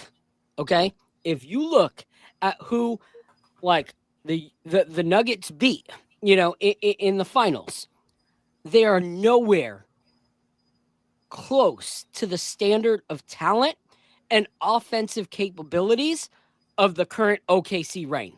They're not. So the liabilities that they had defensively that we're comparing to, we can't compare to that because that Miami Heat team would get smoked by this current OKC roster. Like, absolutely smoked. That would be a 4-0 sweep by this. That's not the argument, though. That's not the argument, though. OKC still has their. I mean, look what the Indiana Pacers did to them last year. They took them to 7 games, and if Halliburton hadn't gotten injured, that series was going to go either way. So let's not act like there's some invincible juggernaut that can't be beat. They can be beat. It's possible. And don't also forget who the Miami Heat beat to get to that finals. I'm not trying to overinflate them. They beat Giannis and the Bucks. It's important to remember that who they went through to get to that championship series, and it's Denver. And Denver smoked them because the matchup leaned heavily toward Denver. But I give us an option because of the secret weapons we have in OG and Deuce McBride and Mitchell Robinson, the 3 guys who I'm always against trading because of a defensive element they bring to any series. Yeah. I think it is a puncher's chance to win. Do I think OKC would still be favored? Yes. But an act like we would get smoked or we would get swept or it only go 5 or it would be a lopsided 6. I disagree with that notion because my eye test tells me otherwise in the Indiana and the OKC series. If you run and gun, if you play a little smaller, and if you're able to shoot a lot of threes, you compromise their defense because they're not that big on the bench. They don't have a lot of size. Kenny Hustle is really the only guy over 6'5" on their bench, and that's important to remember when they start the double big. So we know Isaiah Hartenstein too. Mitchell Robinson knows him very well. I like the elements we have on and off the court storylines. I think we do match up good against OKC. Yeah, I agree with that. Last year we matched up good with them. We were going to beat them that first game that we played them, and then we just teetered off in the fourth quarter. So this is the thing. When I watch games so far this season, okay, Karl Anthony Towns feasts on smaller, less developed, like Backcourts. Yeah. Or front courts, centers, front courts. like Alex Yeah. Sarr, he feasts, against OKC in a Charlotte rookie, feast. he feasts, But when it comes to actual players that give him a little bit of like hard time, he tends to crumble a lot. And that limits him offensively and defensively. I agree with you that we would not get smoked by OKC with the current roster. I agree with that. But I'm not worried about not getting smoked. I'm worried about bringing a chip.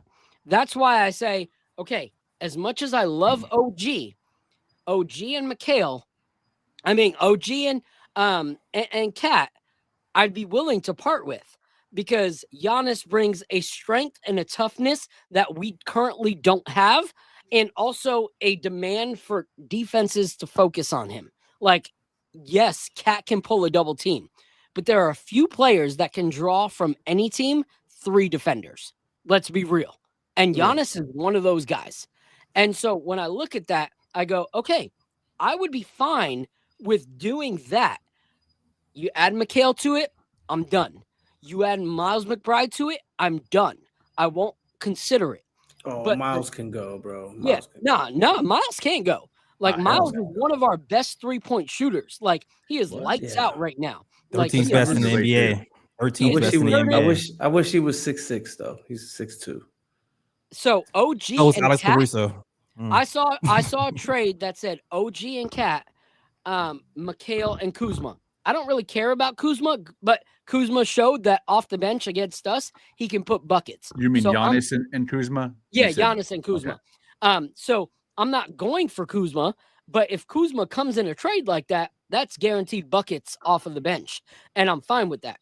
So if I'm just going Giannis and OG, I have to go, okay, OG's still a concern with his injuries, and I love Cat, but if I can get a dominant top 10 player of the NBA and put them alongside Jalen Brunson, if defenses have to worry about Giannis, how much does that free up Captain Clutch to be freaking insane offensively? Like, absolutely. But you do remember the Carmelo trade, right? So there is that worry is still real, right? It's not though. It's not though. Carmelo trade was trading for Carmelo in hopes that Carmelo would bring us a chip. There's a difference. Jalen Brunson is already a better player than Carmelo Anthony ever played with. Ever. Okay, I got you. Like, ever. Like what player can you look at that Carmelo roster and be like, oh, that was at the level of Jalen Brunson? Jalen Brunson, nobody. Or even Stat was pretty good, but he wasn't Jalen Brunson level. Stat was already injury prone. Jay Ellis, what you was gonna say? No, I think it's a little comparison. I think we do have our I think it's listen. It's what I said before, man. It depends on the package. It depends on the package. Yeah, because what I read from Shams is not just the Knicks. It's opened up. So when you're opening up, open up. When it was just the Knicks in the summer. So now it opened up. Now it could be opened up to be a smoke screen, so to force the Knicks to pay more. Force us, right? That could be it. They always do that to us. That could be it. Could still just be the Knicks, but it's just trying to force us to pay more. But then if you start to pay more and add multiple people, then it can look like the Dan Carmelo trade. You gotta be able to say no. Yeah, because you gotta drive a hard bargain. Yeah, because that's when you end up putting half your team in a trade for one person, and then you don't have the depth to contend with people like OKC, like that. And that was the whole point of my first rank when I got on the show. Yeah, and that's true. In today's NBA, the Pacers last year and OKC proved that you need to be able to go at least 10 deep. At least 10 deep. You need depth. Yeah, you need depth. So what I read was that they are not trying to open it up to the public, that they want to make sure that Giannis is happy at the end of the day. So those are conflicting stories. At the end of the day, if they really want to make Giannis happy, he's not going to a team that he does not want to go to. And he's made it known previously that he wants to go to the New York Knicks. That come from Windhorst's mouth himself. Is it possible? Was that Windhorst from the summer? Possible? Yeah. Is it possible he could be happy going to the Lakers as well? If he likes the New York market, then maybe he likes the LA market too, right? Here's the thing. The LA market right now is still confused. Like they still like what are they really going to trade? Like Yeah, you're they not can't. gonna Yeah, I don't trade- think the Lakers could do you can't anything. trade LeBron James because Yeah, he's he has a at no the end trade of his clause. career, he's going out. You know, He has like a no trade clause. They can't trade him. They can't trade him. exactly. So no, LA is not a market that he's going to go to. The only other team that I see as actual competitors The for us Spurs. are the Spurs because he would be Spurs could get him. partnered with Victor. But Sheesh. from what No, he has That would be said, disgusting. You're Lee, missing what you got? OKC. OKC is also in the conversation. as Oh, well. they got first round picks. They supposed to have 2 first round picks next year, bro. Unbelievable. Here's the How thing. do they have 2 first Here's round the picks thing. next year? I don't see Giannis as that guy.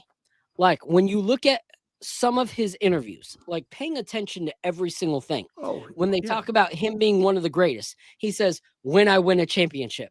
Like that was before he won the championship. Like he was MVP. He said, He nope, won a when I win a championship the hard championship, way. when I do this.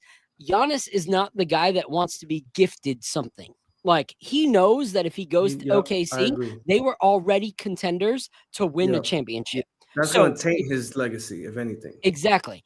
Giannis coming to New York makes it to where he can go, I help put on for the city and I make agree. New York a legacy again. And so I help New York put something up in the rafters. And so for me, I think New York is the perfect place for him. Do I want to rob us of our future and our now? No. But Here's the OG thing, and Cat Phil. to me can go for that. Phil, you are only looking at this from a Knicks fan perspective. You have to think as an owner of the Milwaukee Bucks and what you would do. Right. Take a real strong think about that. Like, and you did make an argument as to why you would accommodate Giannis, right? But then at the end of the day, right, you could accommodate Giannis, but then you could also get these 8 first-round picks. It's Gotta like find a middle ground. At It's some not point, gonna you're gonna be- be like, 10 first-round picks or fuck Giannis. You might be like, Here's the fuck it, thing. I'm taking 10 Here's the first-round thing. picks. Exactly. Here's the thing. The Bucks organization does not want to ruin their legacy. Like they are not known as a team that disrespects. They're gonna their be players. bottom dwellers and no You revenue can't- for the next 10 Yo, years. you, Hold on, you I'm can't not trade done. Giannis and I'm not not get done. any picks back though. I'm That's not done. I'm not done. team suicide. I'm not done. You look at their roster. Besides Giannis, they are not a win now team. They're not. They're not. Yeah, they're not. Besides They're not. Giannis, if They're they not. can't win right now, They're not with a win Giannis- now team with Giannis. Exactly. So you trade Giannis, you get Cat and OG. You know how many picks you can get for both those Cat two? and OG Okay. to a team that actually are contenders? Like, you know how Okay. many picks you can get That's for true. 2 of those players? Like, you got to think this isn't checkers. This is Yeah. chess. Like, next it's year, actual Cat will strategic be moves. expiring. Next year, Cat will so- be expiring. Yeah. Exactly. You look at Cat and you go, okay, I can now move Cat and get something for it. You look at OG, okay, what's a team that can deal with a player that is elite defensively but might not play the whole season? And you get all those draft picks to then put alongside Ryan Rollins, Kevin Porter Jr., and all those guys. The oldest guy you got on that roster besides Karl Anthony Towns, I think, is Portis, and that's not a guy you build the team around, No, So definitely if not. they realize that Giannis wants out, they're not thinking win now. They're thinking, okay, longevity. How many picks can I get for Cat? How many picks can I get for OG? As opposed to how many picks can I get for just one player? Because what if another team says, okay, I'll give you this many first rounds and this many second rounds? I think that your angle is probably like a small percentage. Is probably like, I don't know what percentage to give it, and then the rest of it is probably the bigger percentage. I feel like if Mikal got 5 first-round picks, they're not going to trade Giannis for 1 first-round pick. Like they're going to want Shit, I didn't even think about that. They're going to want picks, and then they're going to flip OG and Cat for more picks because you're the Bucks. Nobody's coming to the Bucks in free agency. Wait, how many picks did the guy that went to Orlando get traded for? Alligator Arms. What's his name? Bane. Bane. I think, got How many 4. picks did he get traded for? 4. Phil, Bro. what, Yeah, bro. Phil, I had to agree with Al. I do think you're coming at it from a very fan perspective, and the analogy you keep returning to about how Milwaukee doesn't want to ruin their legacy, there's definitely validity in that. But There money is. talks at the end of the day. Oh, If money talks, OKC is like, here's a Godfather offer, here is the core of our Yeah, draft they take cachet, it. plus a combined contracts of Dort, Isaiah Hartenstein, and any young bum gives them more money than what Giannis is making. I just looked it up on the salary cap. Milwaukee would be worse than Luka Doncic's trade if they say no to that. If they're getting guaranteed lottery picks for the next 5 years, plus additional swaps, they don't say no, Phil. It doesn't matter. And you know what? That's not ruining Giannis's legacy if he goes to OKC and wins 5 championships with them. That enhances. Well, he has no say. He has no say. He doesn't have a no trade clause. So here's the OKC thing. is the gutter of the NBA. They're the favorite to repeat the Yeah. champion. If he goes there, he's not going to be mad. It don't matter if there's no beachfront property. He's going to win chips. Yeah, I personally, I don't see OKC doing that. Like, I don't see OKC looking for the easy championship. Like, why? They already won one. They already won. I think they've been hoarding those. I think they've been hoarding. I I think they've been hoarding those picks for a reason. I think they want proof that they can continue to do that because Bro, right it's now, hypothetical, man. You're living in hypotheticals, bro. no, man. They Who already right now, won one okay, chip the right way. Okay, Yeah, they let me already ask you won one this. chip the right Let me way. ask you this. Right now, without Giannis, who do you think is the number one contender for a championship right now? Outside of OKC, No, like in total. OKC. OKC is going to win it again. Okay, so if they are a guarantee, like what most of us consider the guaranteed possibility for a championship already, why would they bank rob their future for another player just to still be the number one top tier? Bro, Because they For 5 more. think they got so many young pieces, it doesn't even matter. Like their economy depends on the Thunder's success. If they go off and run a dynasty, OKC as a city makes exponentially more money because it brings in industry and it funds infrastructure. They're going to do everything they can to win and win as much as possible after thwarting the big 3 of Harden, Russ, and Durant and getting nothing out of that. Bro, Sam Presti is a demon. There is no way he's not going to go all in if it means a dynasty with Giannis, bro. Come on. Here's the thing is I feel like they can get other players that can help them guarantee a chip that wouldn't rob them as much as having Giannis. They probably can. I think, but the thing with OKC is though they've been they've been hoarding first round picks for like jersey years. sales, ticket sales. They've been like what? One, they've been hoarding first round picks for like 20 years. 2, they already have like a weird tax bill coming up where they have to like get rid of players anyway. Oh yeah, that's happening too. Incentivized to make a trade. So this is 100%. OKC will definitely be calling them every single day. Jay, you know how they would pay that luxury bill with the championship revenue they win. Bro, if this is legitimately opened up to the rest of the NBA, the Knicks have no chance. We have no chance. I agree. We have no chance. The only chance we have is that Giannis says, exactly, send me to the Knicks or I'm going to leak something nasty about your word. All right. So we will revisit this in a few weeks, but I do not. Yes, we will, because this is going to keep going. Giannis goes to OKC at all. Like that. And I don't think anything is happening. I don't think anything is understand. happening until next year.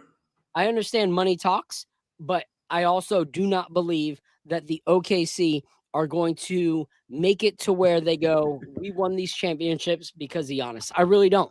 Like, because if you look at it, what happened with Steph Curry before they got Kevin Durant? They won before they got Durant, right? Yeah. And what happened after? Everyone said that they needed Durant to win those championships. And then people were like, but we won before that. We won before Durant. They kind of said both. They kind of said Durant. They kind of said Durant needed to go to state too, though. I heard both of those. Exactly. And I don't think that that's a narrative that OKC needs. I think OKC is good enough right now to win now and still have a future. Or when they start to not be the top team, they can then use those picks smart wise and say, hey, we are no longer the number one and we want to be the number one again. Why, if you're already the number one, would you go, okay, I want to be that number one? Why would you go all in, especially with the fact that he's having these calf strains. I get your Say, point. I hey, get your let's point. rob our The future. Spurs, I think, for might the be more calf dangerous. strains. I think you go all in because of Lee's earlier point. They barely beat the Pacers, and it took Halliburton to get injured to win in like game 7. It's like they want to solidify their talent so they can keep running the table. They I are think so that's much why you better a team do right that. now than they were last year. They are so much better. Yeah, they are. team They this are so year much better than they were are last so year. much better. Who? The OKC. OKC. No, They're they're way about the better same, this bro. year. I wouldn't say they're any better. Why are they better? They the have same more they've confidence, actually more gelled. swag, I think, because they They've actually actually finally gelled. put it. They know that they're good now. Yeah, They they- really they- know They that were the they're best good team now. last year too. They were, but a they great won a team last year. championship now, so they got like a different swagger now. They Like, got a different swag. They've actually played a whole year of basketball Yeah. last year with one another. That they're coming into it. Wasn't last year completely Chet's different. first year They've been too? together forever, man. Alex Caruso was the only new addition really last year. Chet too. Chet was Chet's Did- first year. No, Did that stop Golden State from going after Durant when they won? they didn't. It did not. Good point. It did Bro. not. So why But would it stop OKC? That was It that did was not. pretty much Chet. That was not. pretty much Chet's rookie year last That's- year because his first year he was injured.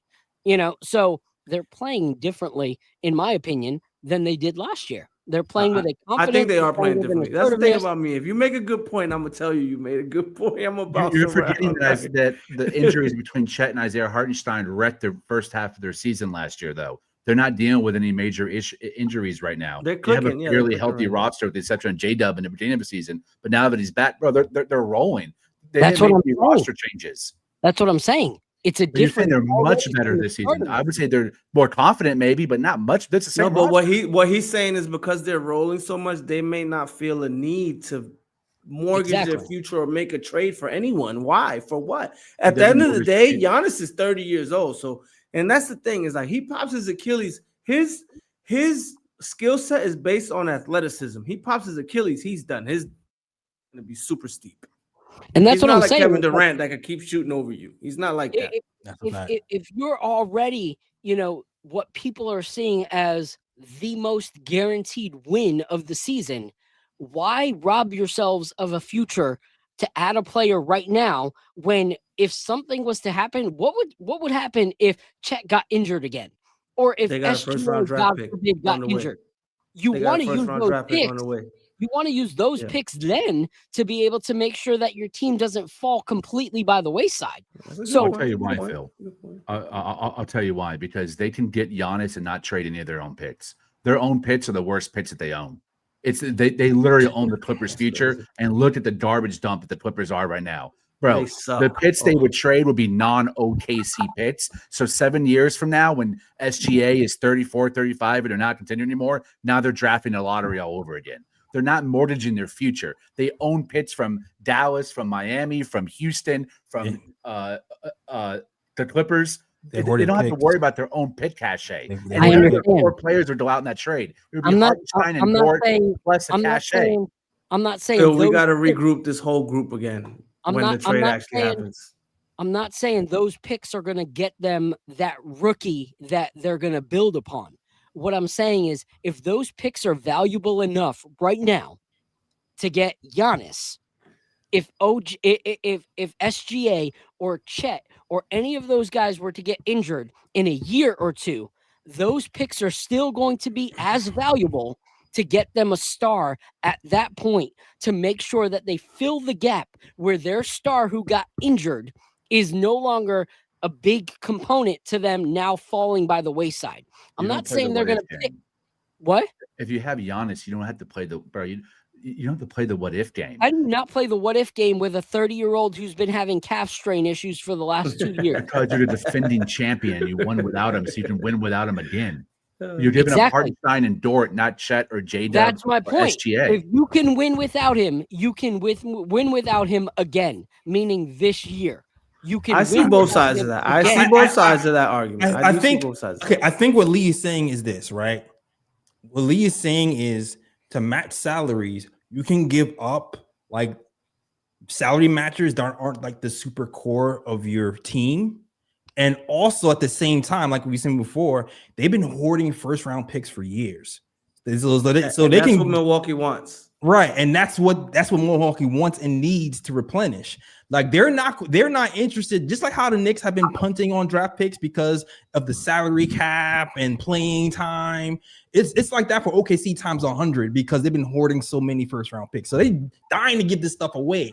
So now you have guys in the trade who aren't like big rotational players to match salaries, and you have their most valuable asset that the Bucks want, which is a bunch of first round picks. That doesn't even have to be OKC's first round picks because they've been hoarding picks from other teams for 10 years. Now you have Giannis Antetokounmpo. You got rid of like the lesser rotation players, and if something happens down the line where you get injured, you still have your own first round picks to draft people. I think that's what Lee is saying. Correct. No, and I understand that, but I'm saying to Lee's point, they were good enough to win then.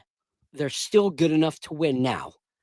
And in my opinion, if you're going to use all those picks and some of your young assets, use it when you need it, not just for the sake of doing it, especially if a player just came off of having a calf strain, which has the potential to become an Achilles issue. Us right now, we are not at a point right now where our roster can beat OKC, in my opinion, in a 7-game series. That's why you look at the possibilities, because it's not something that you think that you can really do. I don't think it makes sense for OKC to do that when you can use less assets, get another player from another team that's really freaking good that can help you now and in the future have a guaranteed chip year in and year out. I just don't think it makes sense for them to rob themselves for Giannis when they're already the number one contender. I'm going to land my final blow. Okay. I want to land my KO. I got 2 points. Point number one, the picks decrease in power or potency as the years go on. This is every pick you have. No pick is like unlimited for unprotected first round pick for 4 years. It starts out that way. The next year is top 5 protected. Usually it drops the top 2, and then sometimes it'll convert into something else. Like the Wizards pick we have. If it doesn't convey this year, it's 2 second round picks henceforth. Right. So is an urgency for OKC to use it sooner rather than later. That's point one. My final point. OKC can use 25% of their non-Thunder picks, a quarter, and outbid the rest of the NBA. That's what I was about to say. So they know that Giannis, Phil, keep the picks. If Chet breaks his back and is out for the rest of his career, they know to get a Chet replacement with what's left over. Not just that other 75%, but all of their own first as well. They're fortified at a point that no team in NBA history has ever been fortified, and they have the reigning MVP and the reigning championship in their clear case right now. It makes no sense to say, we can get better, let's not do that and wait for a what if. Hell no. Use 25% of your assets and those role players and go get the 5th best player in the NBA. I still disagree. I've read some articles. Here's the thing. At the end of the day, I understand your theory, but you also said if I am the best team in OKC and I could win, and I could still win right now without Giannis, it doesn't make sense to me. Like I'm looking at longevity. If I think that my picks have so much value, I'm looking at a player that has all-star caliber, that is not on the injury list, that is not on the older part of the age range, and I'm looking at using all of those valuable picks and possibly young assets that it would take to get Giannis, and finding a player that fits the timeline of every single other player on my list. And I looked up some articles while you were talking, and it says most of the articles have said that it is unlikely that OKC would partner to make this happen because of the kind of value in young assets that they would have to give up, plus those picks for OKC would change the demographic of OKC currently. That's incorrect, Bill, because the salaries of Hartenstein and Lou Dort match Giannis minus plus or minus $4 million. You add Osman Dane to that conversation. Now they match the salary. If you show them the 2 first-round picks they're getting this year unprotected from the Clippers, bro. The Clippers pick, guaranteed lottery, that plus a Nets 2 from Miami or the Houston swaps they have, that outbids every other pick cachet you still have 75% of your draft assets. You still have Chet, J-Dub, and SGA, and you still have all of your own picks. Bro, just citing a random article doesn't dispute the future and the actual position they're in to win a chip now and also win a chip for the next decade. I appreciate you and I love you. I still disagree. I don't see OKC. Listen, I get it, yo. It's like at the end of the day, in the simplest terms I can put it, OKC has a lot of stuff. They have way more assets than anybody other team in the NBA. The Knicks don't have anything close to what OKC has in their cupboard, which is why they're in the best position to make a trade for Giannis Antetokounmpo and not even feel it or even waver their future at whatsoever. For us, if we were to actually pay the price tag for an actual MVP, it would cripple us. But because OKC has all these other picks and assets where they won't touch the core of their team, it won't cripple them. And that's why they're in a way better position than the Knicks are to do it without even mortgaging their future. So I'm going to bank on the fact that Giannis wants to come to New York. And that's what I'm going to bank on and hope on for that trade. I do believe Giannis will get traded. I think that if it's not the Knicks, I don't see it being OKC. Like realistically, regardless of whether it's Knicks or not, I personally don't see it being that. Like we can see, I value your opinions. I think it's thought out well, Lee. And like always, you have, reasons for your takes, and I respect them because they're backed up in actual basketball IQ. But I personally don't see OKC going all in when they already are, in the 95 percentile of teams that will probably win a chip currently as they're constructed. But we'll see. Only time will tell. And so I appreciate both of you guys. If you guys don't know who these two guys are, I don't know what rock you're living under, but these are two of the best to ever do it in the game. This is my guy, Lee Escobedo, the Latin assassin. We don't always have to agree. A lot of times we do. Sometimes we don't. And that's what makes me his brother. And we love each other regardless, because at the end of the day, neither one of us know where Giannis is going. And at the end of the day, we can pull receipts when it happens on each other and we'll laugh about it and we'll keep going. And this is Jay Ellis, who is the mastermind behind this whole thing. He is pretty much Pinky. No, he's more so the brain of Pinky and the Brain. I'm both sometimes. Created this channel for all of us to be able to chop it up on. So I appreciate the over 300 plus of you that have been rocking with us for hours, but it is 11:36 and my wife needs to go to bed and I'm in the room taking up all the internet and taking up all the space. So I'm going to get off and we're going to chop it up. But once this Giannis trade actually happens, I will definitely have these two guys on the show where I can either say, I told you so, or I can say, dang, I had no clue what I was talking about. Congratulations, Lee and Jay. So when that time comes, I'm looking forward to it because I do believe Giannis is on the move. Where he goes, only time will tell. I appreciate you guys. And until next time, God bless. Like always, drink responsibly. And let's hope that we get this W this week. Because honestly, if not, I'm going to be really upset because Markkanen is great, but it's the freaking Utah Jazz. Let's not have any excuses for why we don't win that game. So I appreciate you both. Follow Lee, follow Jay, subscribe, like, repost, and every single night after the game, you can find these two masterminds giving down their breakdown of the game with the other incredible masterminds, such as B, who also is a huge Mikhail fan, and I love her for that. My guy Fritz, the moderator of all moderators. My guy Ryan G, that though he is very soft-spoken and chill throughout the whole episode, can have some of the most basketball takes that will blow your mind. And that guy is incredible to follow as well as our girl, Ebony, who is one of the best basketball minds in Knicks fan base. So appreciate you guys all. God bless. Drink responsibly. Thank you to Todd. Thank you to David for being on the episode. Thank you to Shooting Doubles for this hat. Thank you for Brooklyn Dreamer for this awesome shirt. And until next time, God bless. This is the moment we waited for. Everything you want is right here. We gon' give them what they came for. We gon' take it up from last year. Shoot 'em my shot, boy, I'm long range. Me and the